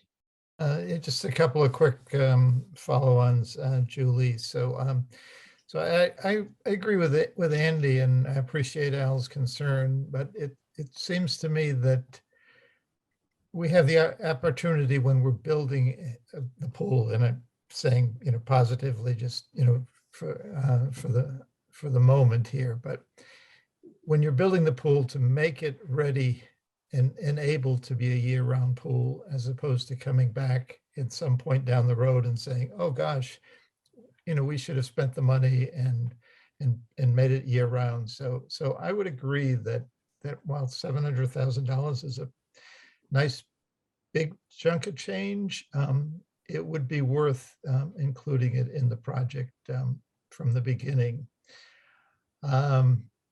And the other thing I would say, Andy, is my comments only pertain to how any pool would be financed, and not necessarily my opinion as to whether the pool is a good idea or a bad idea. In fact, I think it is a good idea, and agree with the comments that many folks have made here. And I particularly like the new design that the team came up with, the splash pad, that sort of thing. And if permitted, I can see myself hanging out in the splash pad at some later date and time.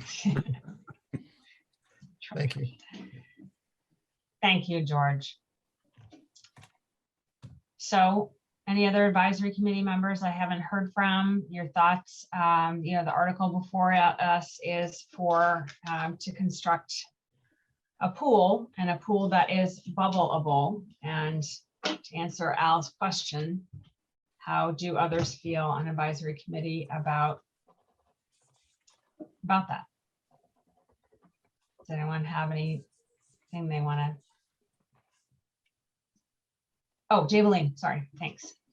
Yeah, this isn't really anything original. I agree with a lot of what's been said. I think it's crazy to build this and not build it to be bubbleable, or however that we're going to use that phrase. Because in the context of $7 million, the 700,000 or whatever, it isn't that big a deal. And I agree with the issues of equity and having a pool. So I just want to say I support that. And I do sort of cringe, and I think this is the point maybe that Matt was making. I think when we think about town services, I don't think we necessarily should be thinking about, do they pay for themselves? I don't know, is every child educated well in Hingham and does a great job and we should all be happy? Or, do the seniors get, what do they give as opposed to what they receive at the senior center? Or, if we think about I didn't use the police today.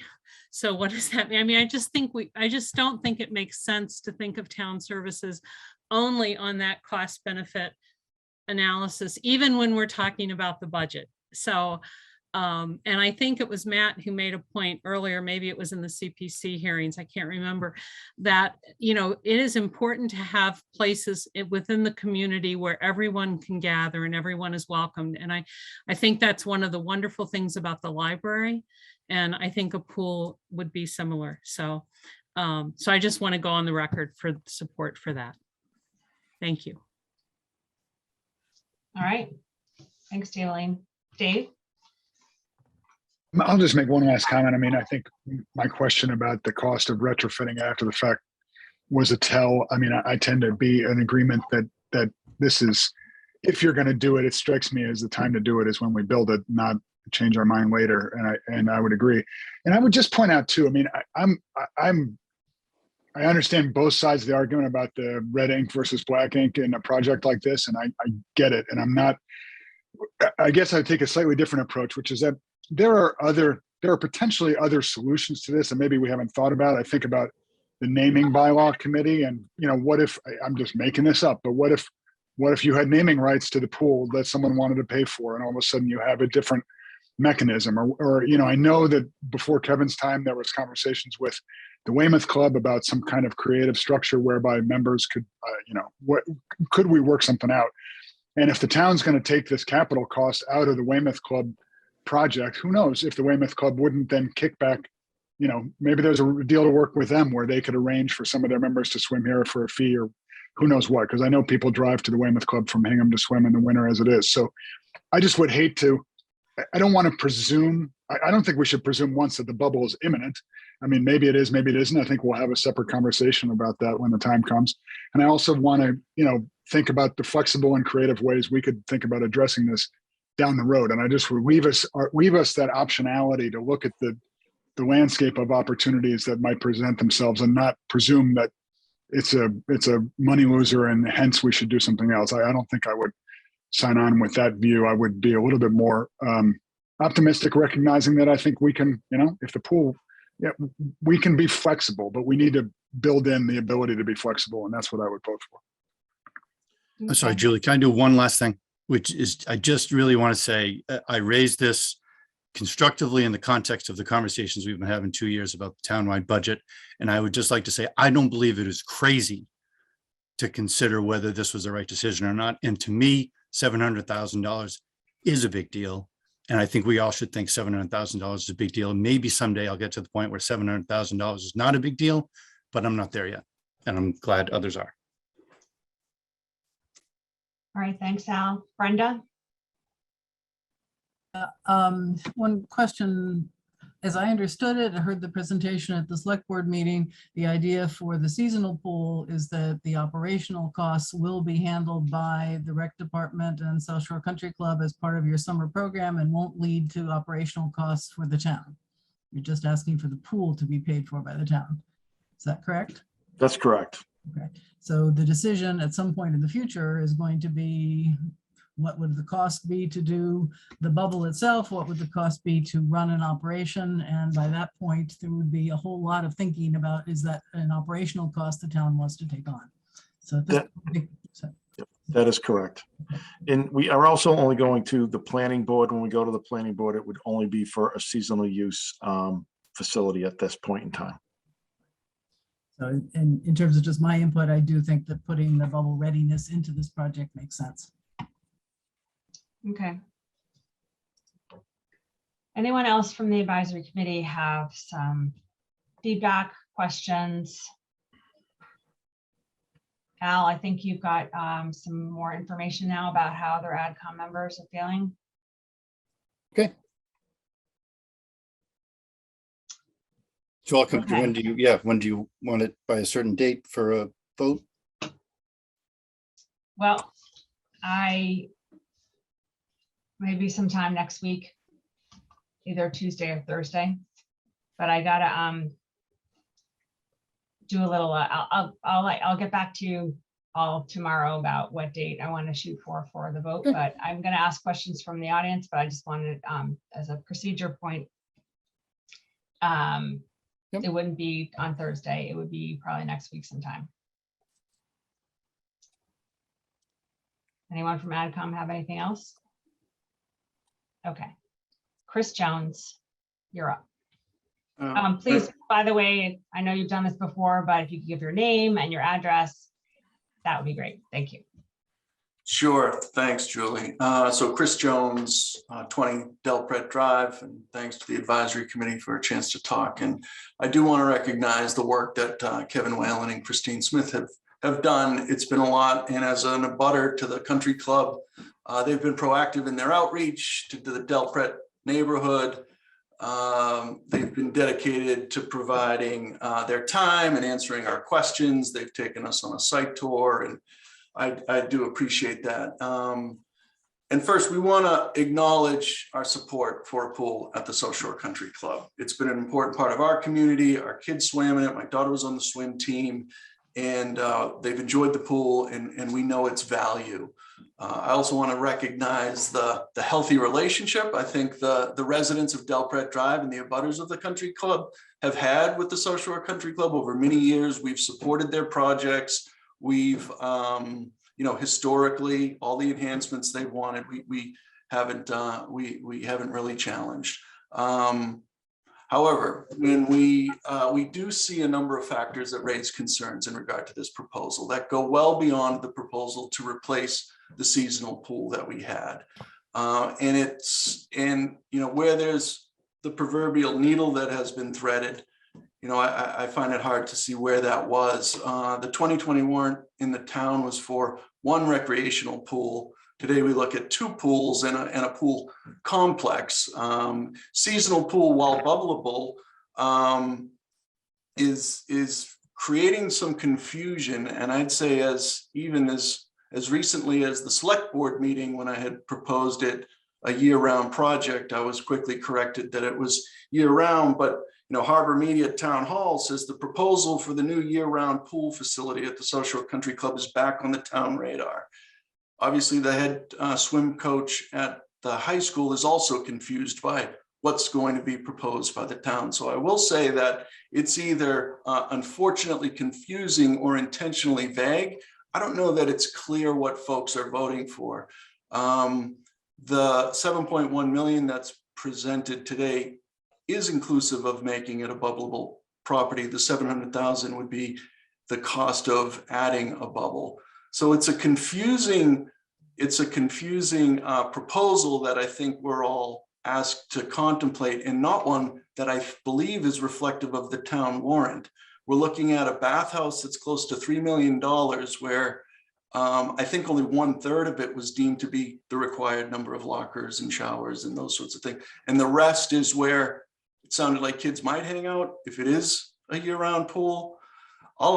So we go from what was contemplated to replace a seasonal and important resource to the town to a large-scale commercial enterprise that I'm not sure anyone really asked for, and I'm not sure that will ever be economically viable. On the list of, peer towns, I know Duxbury was left off that list, but they've got a bubble pool that's a perennial loser to the tune of $300,000 to $500,000 a year. So it's not a $700,000 bubble.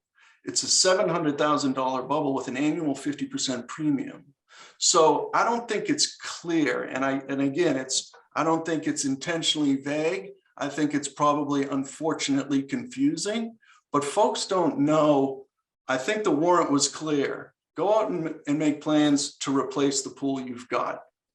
And unfortunately, the $500,000 or the money that was given for these plans, we're left here with this gold-plated municipal pool, which is really our only option, and we're being asked to kind of take it or leave it. Unfortunately, there isn't any alternatives. The warrant asked for an 8-lane pool. Well, based on the location, we heard Chris Roddy said, we can't really do 8 lanes. Sorry about that. It'll be 6. Well, we've got 8 lanes on the existing location. We've got a 0 entry for elderly and handicapped. We've got those things on the existing footprint. So to move it, to bring in tons of fill, which is the proposal, when you could just remove, which is going to be a cost to remove the existing pool anyway, and put it back in its spot with the same characteristics that frankly was approved at the 2020 town warrant. It's a head scratcher on why we're looking at a $7 million deal. And if the estimate on the maintenance facility missing the bid by 36%, if we get halfway across the ocean with this project, that's between $7 and $8 million by 30%. And hey, we all, an estimate's an estimate. I can guarantee you it will always be wrong. Might be in our benefit, might not be, but it's not accurate. So this is a high stakes game. And I agree with Al. So, we're kind of saying 700's not that big of a deal. It's 700 once, and then it could be a perennial loser from there on out. So it's important that everybody goes into this eyes wide open. I'll loop back to my original comment. Want a pool at the country club. My kids enjoyed it. It's a valuable resource. It's important for the community. But this proposal, after all this time and all this money, is all we've got to choose from. We can do better than that. Thank you. Thanks, Chris. Karen? Hi, everybody. Karen Jenkins, 111 Fitzroy Drive. I'm kind of don't know where to start, but I disagree with a few of your comments, Chris. I am very supportive of the pool, of the seasonal pool. I have a student that's a high school swimmer, just finished their season this past year. It is an amazingly inclusive swim team for kids who either do not have the equity to be on another team where, by the time you're age 12, you need to be, at the top of your game. It's a very inclusive group of men and women at the high school. The coach has been coaching for 16 years. She is fantastic. She's very supportive of kids. The comment about whether or not she knows about the pool and if she's confused, no, she's not confused. She's very supportive of swimming. I also liked everybody's comment about saying, we are a coastal community. Both of my kids learned how to swim by the time they were age 4 because, we live near the ocean. So, and to not have your kids know how to swim, I had to pay for, a club swimming separately. They did not allow swimming at the harbor at the time. I also like the idea of the senior citizens. I think there's a large gap of activity missing for them. I think swimming is a beautiful exercise for them. As you said, the town is aging. On a business side, I run a lot of, I'm in the healthcare industry on the Medicare side, and there is a need for that, and they do get reimbursed. So yes, from a seasonal standpoint, to have it year round, there is a way to bring in revenue, even from senior citizens where Medicare will reimburse them for their membership. So anyway, that's really all I had to say. I didn't really have anything constructive. I'm just speaking from a parent of a high schooler, from a parent of a child who graduated from Hingham High, as well as parents who are senior citizens. Thank you. Thanks, Karen. Priya? Thanks, Julie. Priya Howell, 26 Del Pret Drive. I live on Del Pret, obviously. This project, though, it's not in my backyard the way it is for some of my neighbors. And I also, in full disclosure, have a pool, so I never use the old country club pool. But I still, as many of you said, support services in this town that I don't personally use. I think that the splash pad actually would have been a dream when my kids were young. And I wish that for the mothers of young children in our town to have a project like that here. And, want to thank Kevin and Christine for all the work that they've done on this project. I think they're obviously trying to meet a lot of different needs with this project. I think, as Chris sort of alluded to, the thing that I'm concerned about and that I'm not clear on is I thought what I heard was that the country club was going to try to raise private funds to actually put the bubble on the pool. So I guess I have a question, and I'll just make my comment too. But my question is there actually going to be an opportunity for the town to come back if the pool went from being seasonal to year round? Because it seems to me like if they were able to just raise private funds to put the bubble on the pool, that they wouldn't need another town meeting vote. And my concern, as many of you have said, is I do think a town pool should be equitable. It should be something that people can use in the summer when it's hot, a place for community to gather. It should be something that's affordable. It should be something that you can go and for $5 a day, you can go spend all day at the pool. And my concern is that, as we've seen with our neighboring towns, running a year-round pool is not something that's cheap. You can't, in a winter like we've had this year, where we've reached, consistently negative temperatures, you can't heat that and run that for $5 a day per user. So those costs in the winter are going to have to be offset, or we're going to take money from our operating budget to supplement the South Shore Country Club's pool operating budget. And if it, $300,000, that's a lot of teachers that we could pay for. And until we have an override, I'll go back to what Alan said a couple meetings ago. I think that until we have an override and right size our budget, we shouldn't be digging a further hole. And while I appreciate parents with kids on the swim team want a place close by for their kids to swim, I think that the real equity issue that we're all trying to address is a place when it's 102 degrees out for people who don't have air conditioning or don't have a pool to be able to gather and use. So if we have another opportunity to come back and vote as a town on whether or not we put a bubble on the pool, I think that's one thing. But if there is a way that the country club can make it bubbleable today, telling us it's going to be seasonal, and then a year or 2 years from now, private fundraise and add a bubble on it, and we never get a say, but for the useful life of the pool project, we're then paying $300,000, $400,000, $500,000 a year out of our operating funds to fund that pool. I think that's a totally different scenario, because there's a lot of, I think, higher priority demands for those funds. So if I can address the issue, and I think one way that makes this simple is there's a permitting process that we have to go through. We went through it with the maintenance facility. We had to go through historic districts, the planning board, conservation commission. On this particular part of the project, because of where it's located, we have to go before the planning board. And then we have actually been in touch with the planning board, and the permitting process there, it's only permitting this pool for the seasonal use of the pool. It's not permitting it for a bubble for year-round operation. If and when the town is ready to approach that decision, it has to once again go before the planning board. So this can't. So not a town meeting vote. So it's not a town meeting vote. No, it's not a town meeting, but it's a planning board approval process. And in terms of your point to the service, it would be, this would be a service provided by the town because it's not paid by the enterprise fund.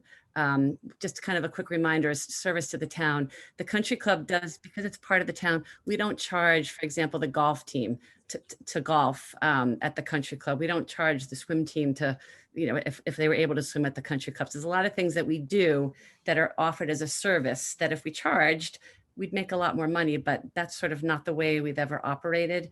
So that kind of answers your service question and your enterprise fund question. And there has been fundraising in the past.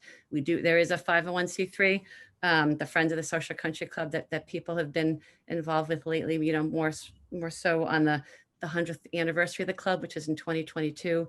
But anything to move forward, to circle back, would have to be permitted, as the only thing we're doing right now is the seasonal pool. Christine, can I just add to Priya's question on whether it would go before town meeting? Any Any expenditure, obviously for capital that would be needed for the bubble would have to go through town meeting, any request for that, but also any year-round operational budget would also have to go before town meeting as well. Thanks, Kevin. Erin? Erin Signetti? Hi, sorry about that. Can you give your address, please? Yes, it's Erin Signetti, 6 Del Pratt Drive, and a lot of people have already made comments that I wanted to make, so I won't waste anybody's time.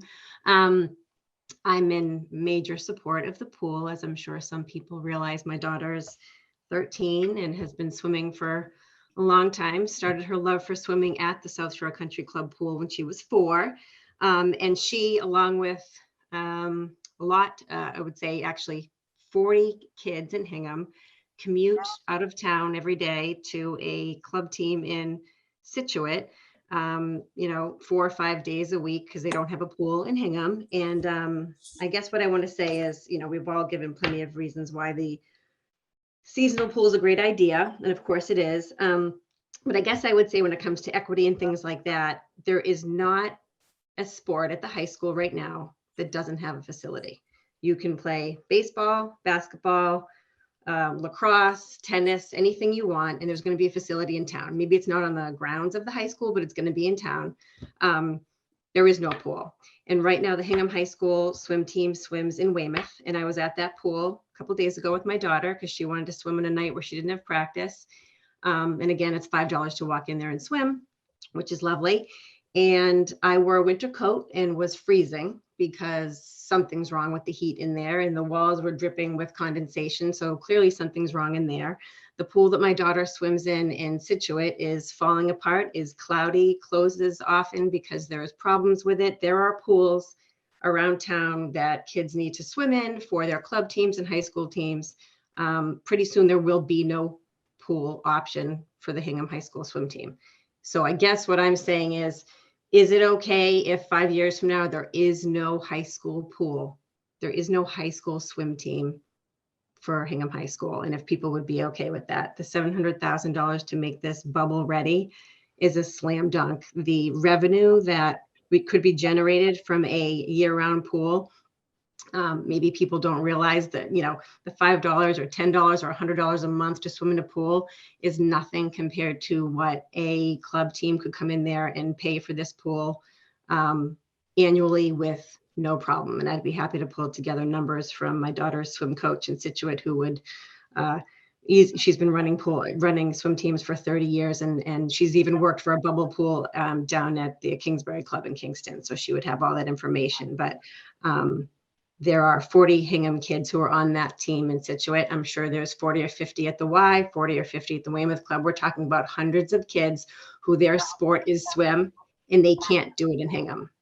They can't even do it in the town next door. So hundreds and hundreds of kids who their sport cannot be done in Hingham because there is no facility. There is zero facility for them. We talk about $800,000 to fix tennis courts at the high school. Well, there's dozens of tennis courts in Hingham. There's no pool.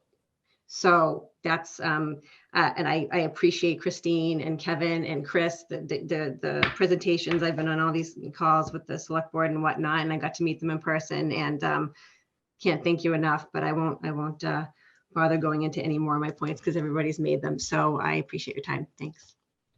Thanks, Erin. John Smallcombe? Thanks, John Smallcombe, 18 Del Pratt Drive, a butter to the country club and pretty close proximity to where the project will be. I'll just state, I share the concerns about the cost of the project that Al raised and Chris and Priya also commented on.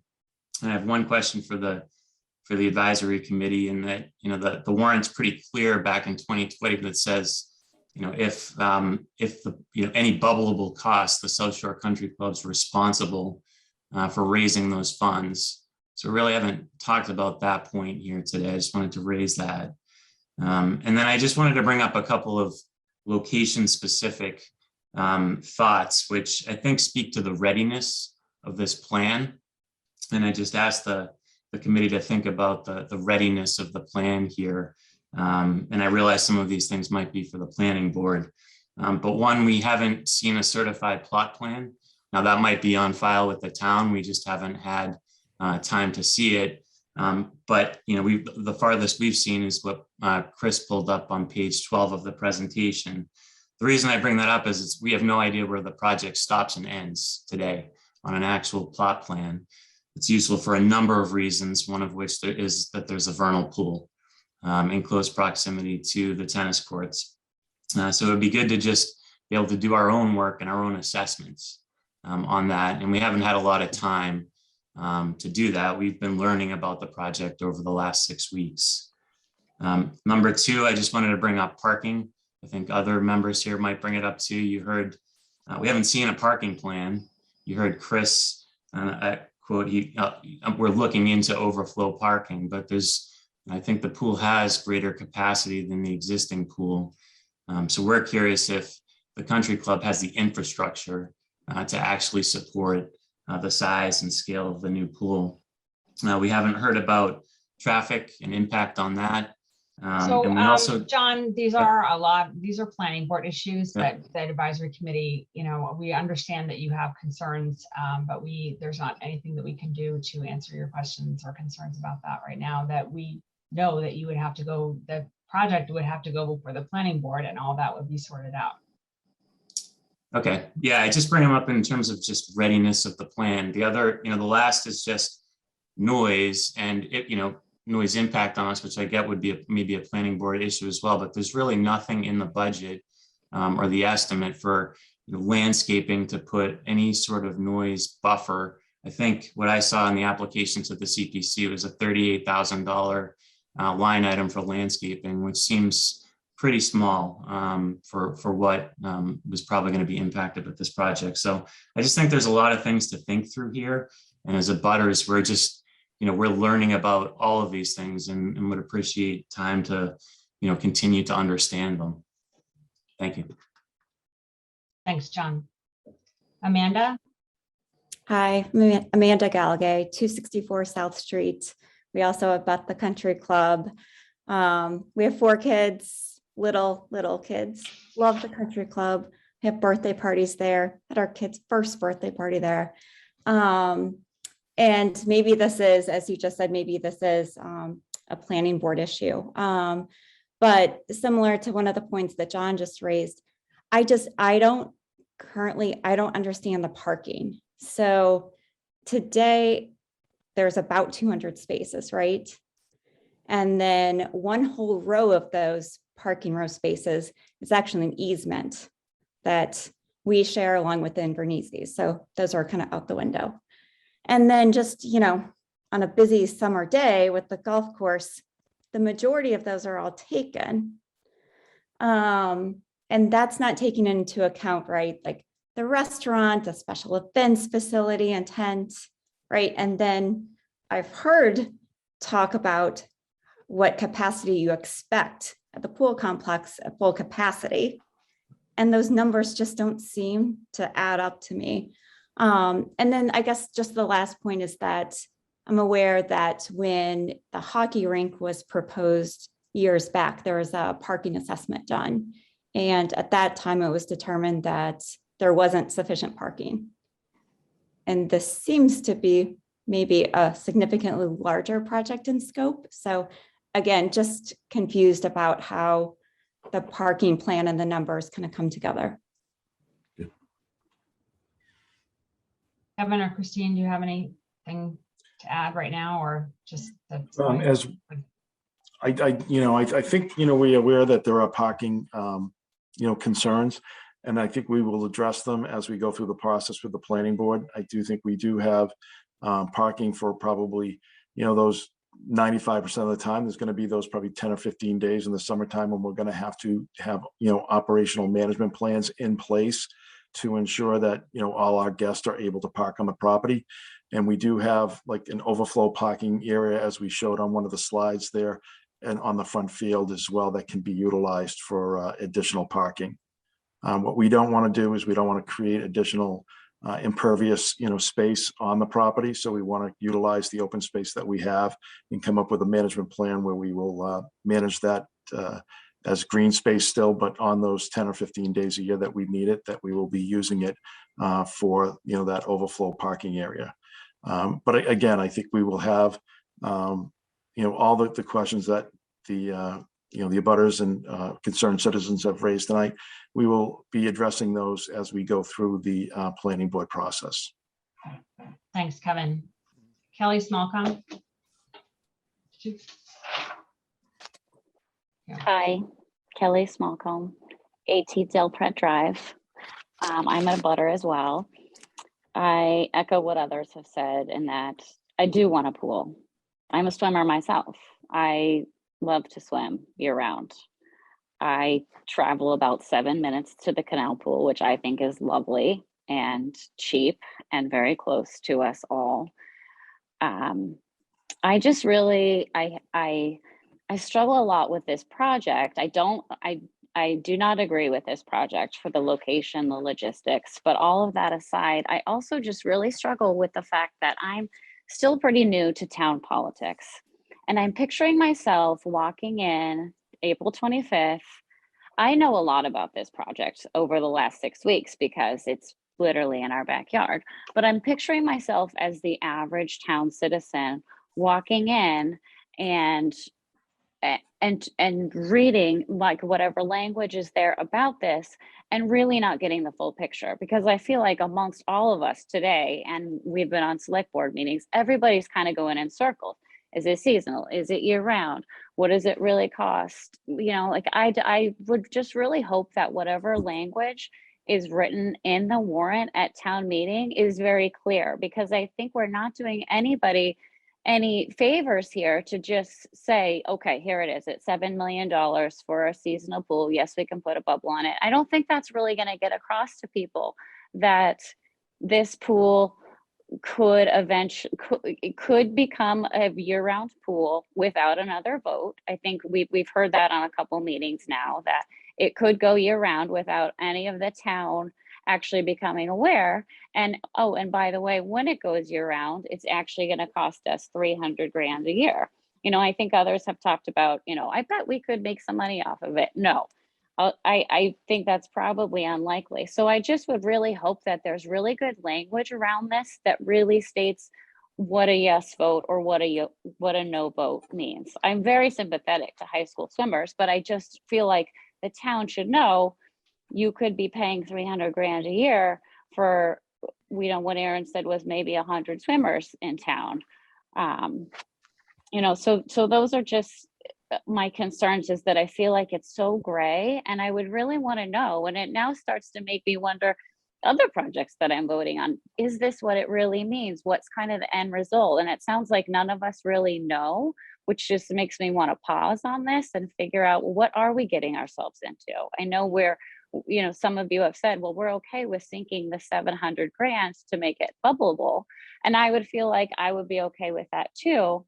But what does that mean down the road? That means the town could accrue $300,000 in debt each year.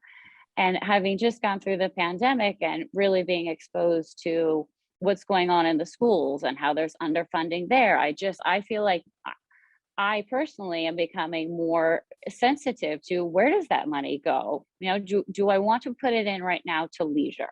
Maybe in 7 years from now, I would feel different, or 5 years from now. But right now, I feel like that feels like a lot of money to pay each year for something that's leisure. And I just would really, I guess my ask is that however you kind of vote on this tonight, is that the language is just very clear to people as to what this truly means.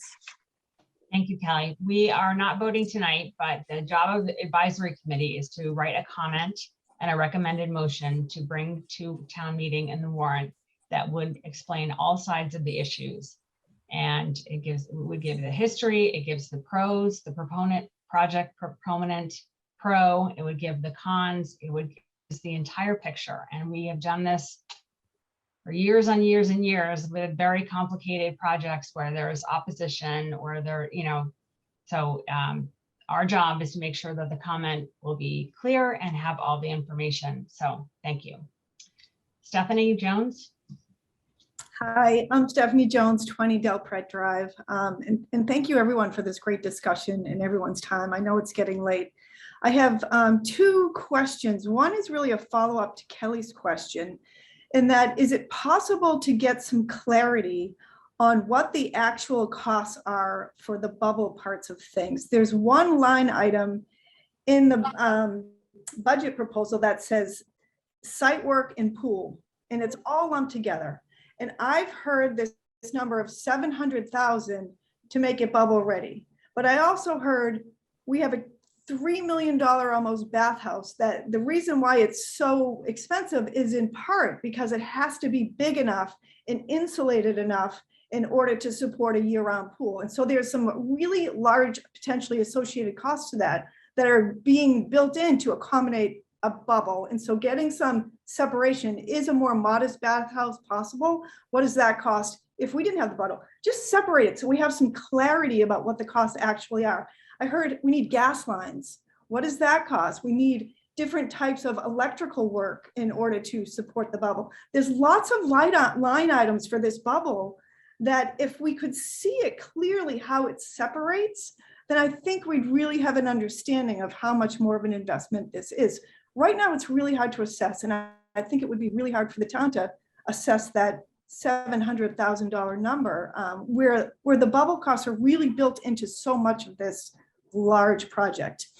And that's just a request. If we could get some more clarity on what the line items are, I think that would be helpful. My other question is, it's been mentioned that there's a vernal pool and there's woodlands there, and there's all sorts of deer and coyote and animals. And I wonder, has this been vetted by the Conservation Commission? Will it be vetted by the Conservation Commission? Do we get a copy of the report that comes out of that? So my understanding currently is that we are outside the 100-foot buffer. As far as we will not be approaching any work inside the 100-foot buffer that is near the vernal pool, so that we will not have. Conservation Commission does not have any jurisdiction over the project due to the location of the pool being on where the tennis courts are currently. So we will not have to go through that process. So I believe that the only regulatory board that we'll have to go through, or permitting board we'll have to go through, is the planning board.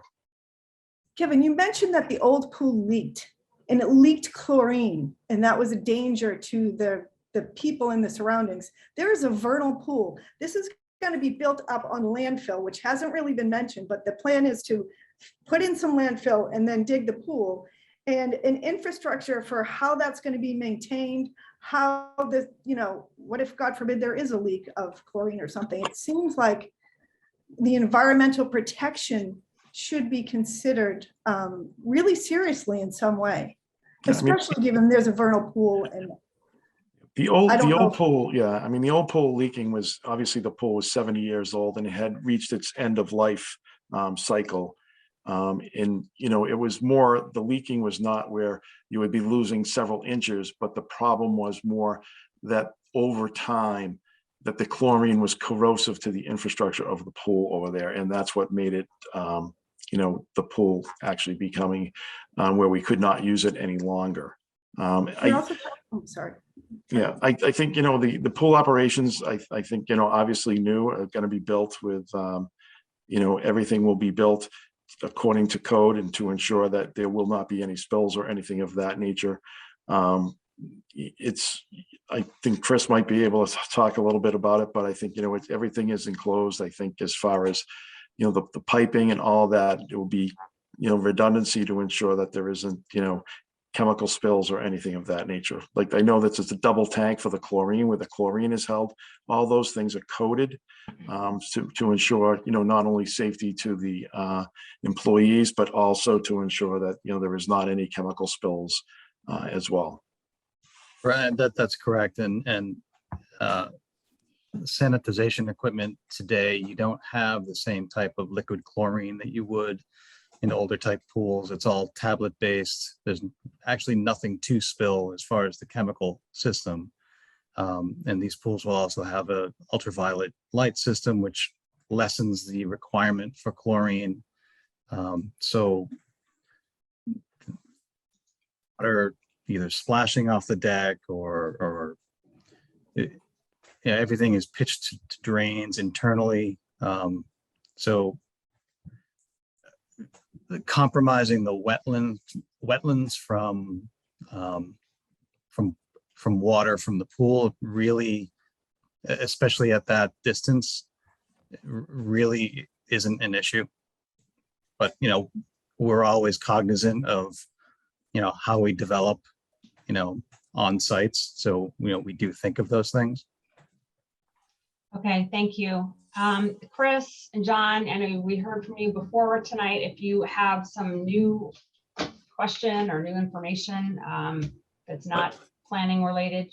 Well, I just wanted to, I guess, ask, is there a certified plot plan on file with the town yet that we could look at so we can do our own independent work on this topic? John, we have not done our filing with the planning board at that point in time. There will be a site plan. And I will also provide all the information as far as the, the vernal pool and the determination of our, environmental engineer. Thanks. And Julie, I think Jimmy Moynihan may have a question. It looked like he was clapping, but I think he was trying to raise his hand. I think he was using the wrong. Go ahead, Jimmy. I do, Chris, thank you. I'm sorry, wait a second. I would recognize Jim Moynihan, okay? Thank you. Jim Moynihan, could I have your name and address, please? Thank you, Jim Moynihan, 17 Delpret Drive.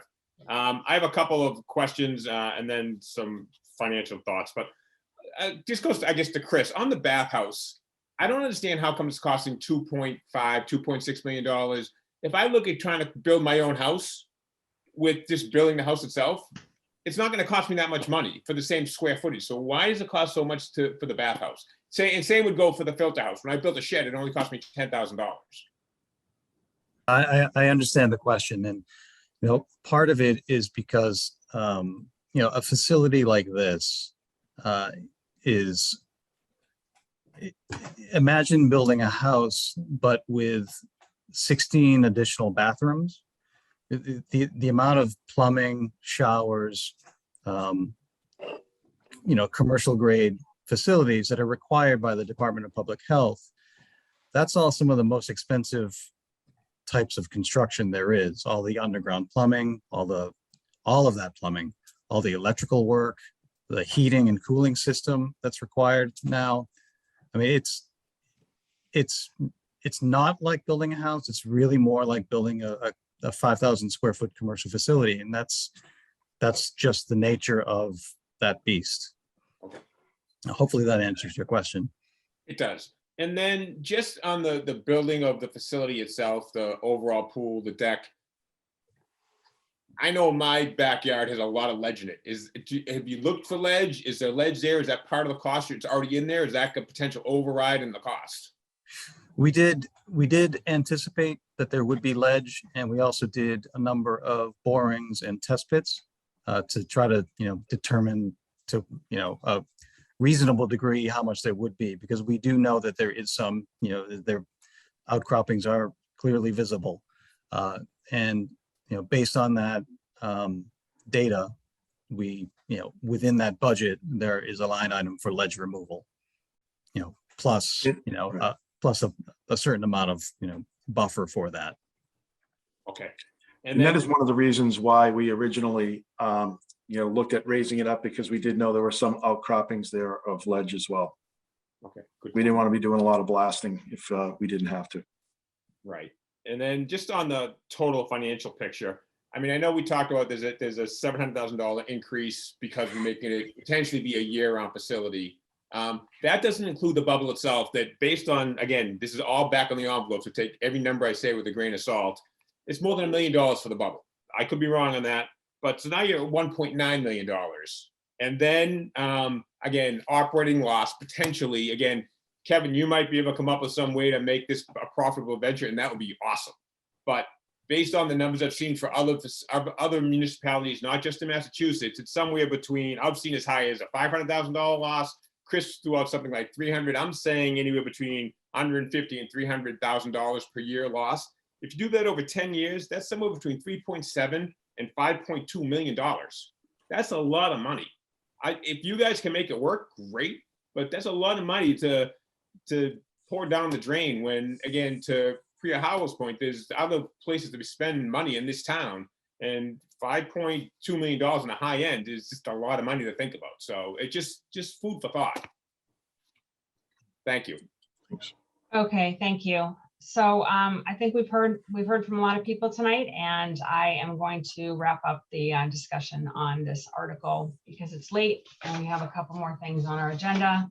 So thank you for everyone for your thoughts, your questions, your feedback, and we will regroup and get a comment written and take it up probably sometime next week. So Thank you, everyone. Thank you. You all. Thank you. Thank you, Christine and Kevin, and Chris and Taylor. Appreciate your time. Thank you. Thank you. So next on the advisory committee agenda, I have liaison updates, but I don't know, capital outlay is meeting tomorrow, so I'm assuming there's no update that you have yet about how things are going with the process.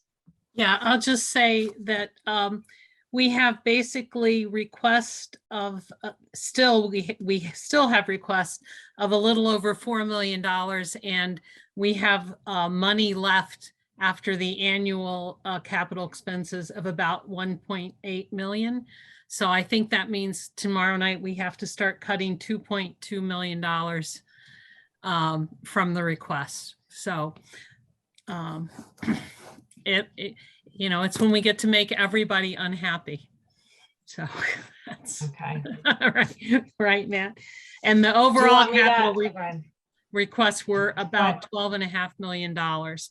And but many of those are self-funding requests, about 5 million. So, and a couple are warrant articles. So,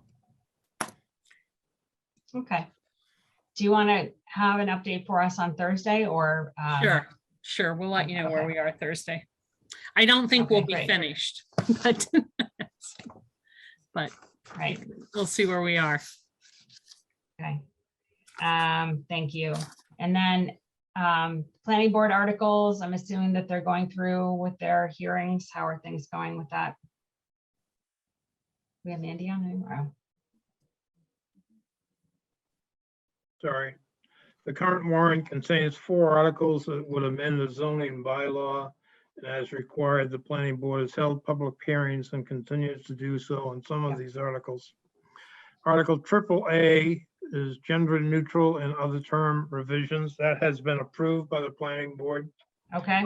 Article BBB, which would amend the zoning bylaw with regard to requirements for accessory uses of its primary focus is customary accessory uses for residences, and that has been approved with a minor language change. Article CCC is special permits and site plan review procedures. The hearings will continue and probably wrap up on February 14th.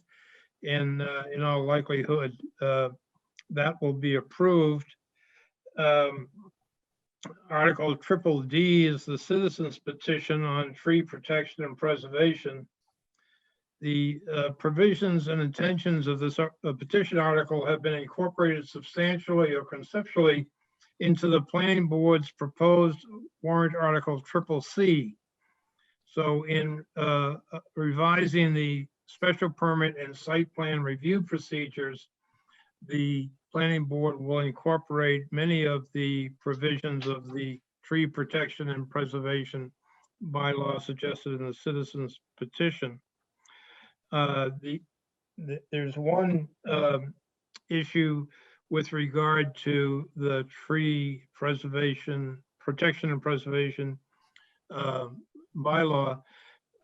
It contemplates, the citizen petition that is, contemplates a tree bank or fund. The idea in the bylaw is that if you remove a tree of a certain size, you replace it with a tree of a certain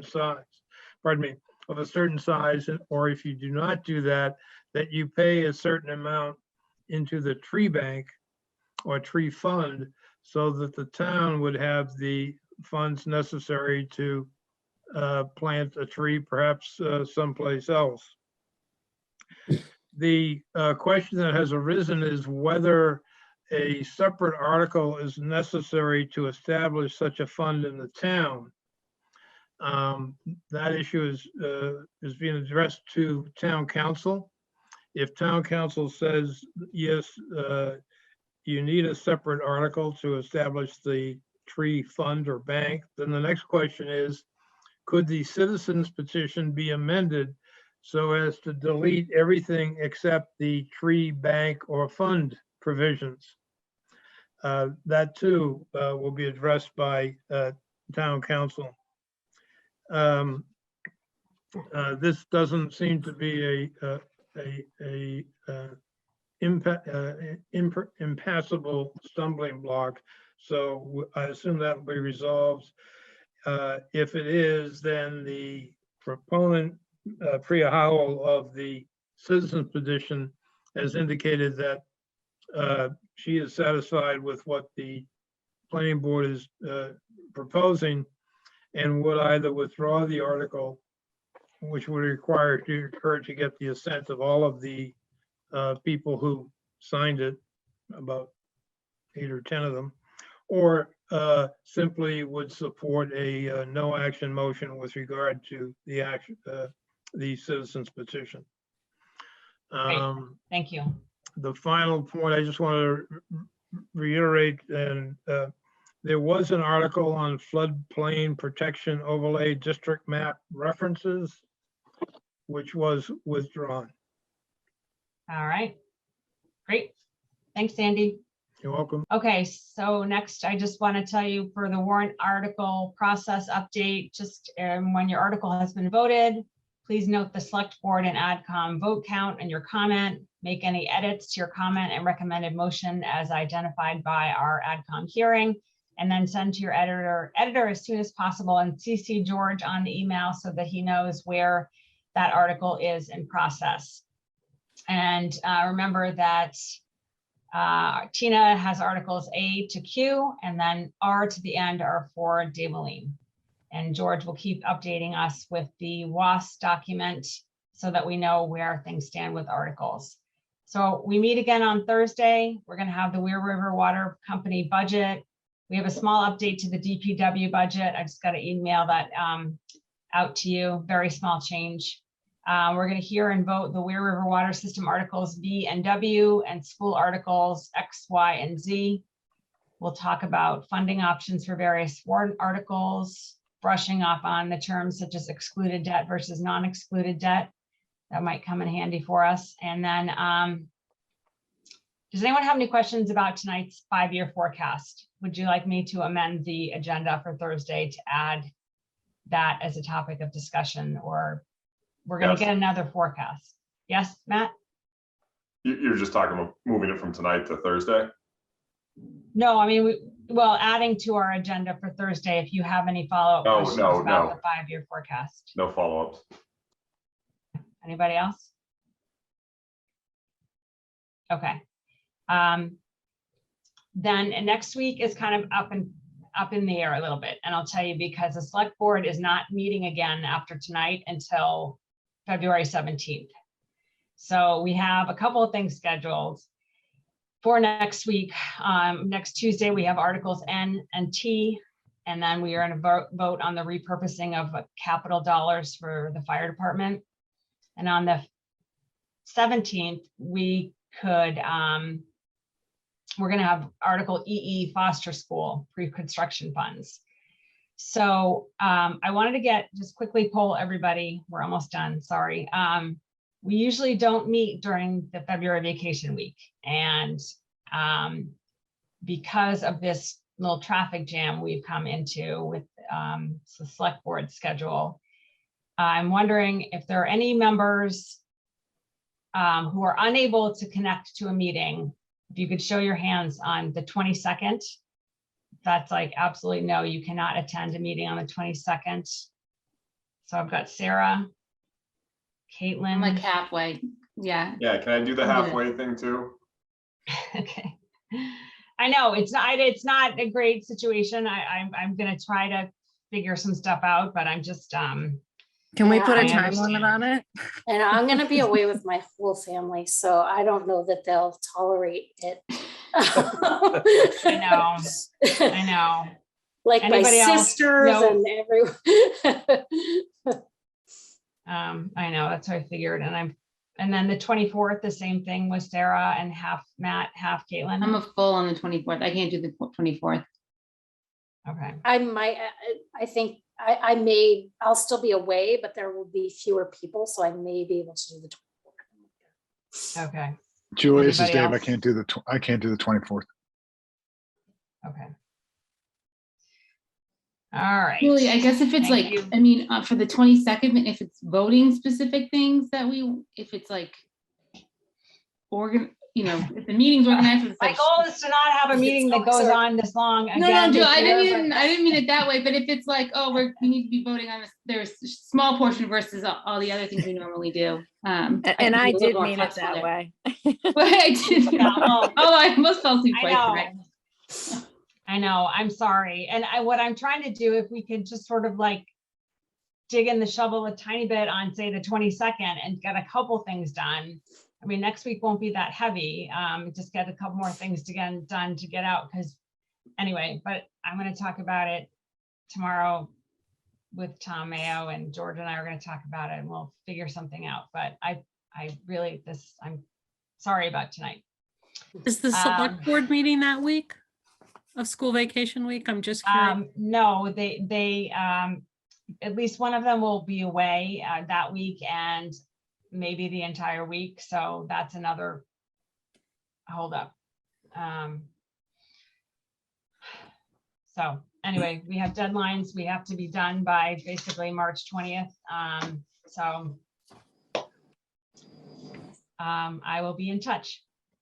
So anyone have any questions about housekeeping items or anything to add? So did you say Article T will be taken up next Tuesday? I would like to do, Daveline. So Okay. you were on my list of people to contact about that. So I'm contacting you. Is there? So, Andy? Well, Brenda had her first hand up Oh. first. Go ahead, Brenda. Is there, has Tom Mayo written up his town administrator recommendations? Because he was going to present them as we left that meeting this evening. Right. So I have something to email to you that Michelle Monsevier sent me tonight. So I'm going to forward it to you. And it's not like the final reveal, but it's more information. So I will be sending that to you, and Thank you. I'll get scheduled more talk with Tom about the final reveal. Andy? When you and George are putting together the agendas for the next several meetings, I suggest that Bob's idea of a discussion of using excess fund balance on some of the capital projects that we are facing would be a good topic for discussion. Yeah, so on Thursday, I had added to our agenda, it's funding options for various warrant articles. So I think that should cover it. Perfect, perfect. So we'll talk about that on Thursday. Thank you. So thanks, everybody. I really appreciate tonight. We got through a big one. Matters not anticipated within 48 hours of meeting. So Julie, I hate to ask that, but if we can't get the proponents of a warrant article to return our call, what should we do, or our email? Oh, I've never been in this position before, so. let's talk tomorrow, Daveline. Okay. Come up with some brainstorm some Sounds like the ideas. definition of no action. Well, I'm sort of thinking that one, but I mean, right. It is town employees, so I kind of think. Well, what article is it, Daveline? It's the speed limit, the traffic committee. Okay. All right, I'll talk to you tomorrow about it, but I'll ask Tamio So about it. Chief Jones referred me to the traffic police and to JR, and neither of them have responded. So, Okay, thank you. Okay, matters not anticipated within 48 hours of meeting. Seeing none, can I have a motion to adjourn, please? So moved. Second. All of us seconded. Bob, Aye. George, Aye. Nancy, Aye. Dave, Aye. Andy, Aye. Daveline, aye. Brenda, Aye. Kristen, Aye. Al, Aye. Tina, Aye. Matt, Aye. Caitlin, Aye. Sarah, Aye.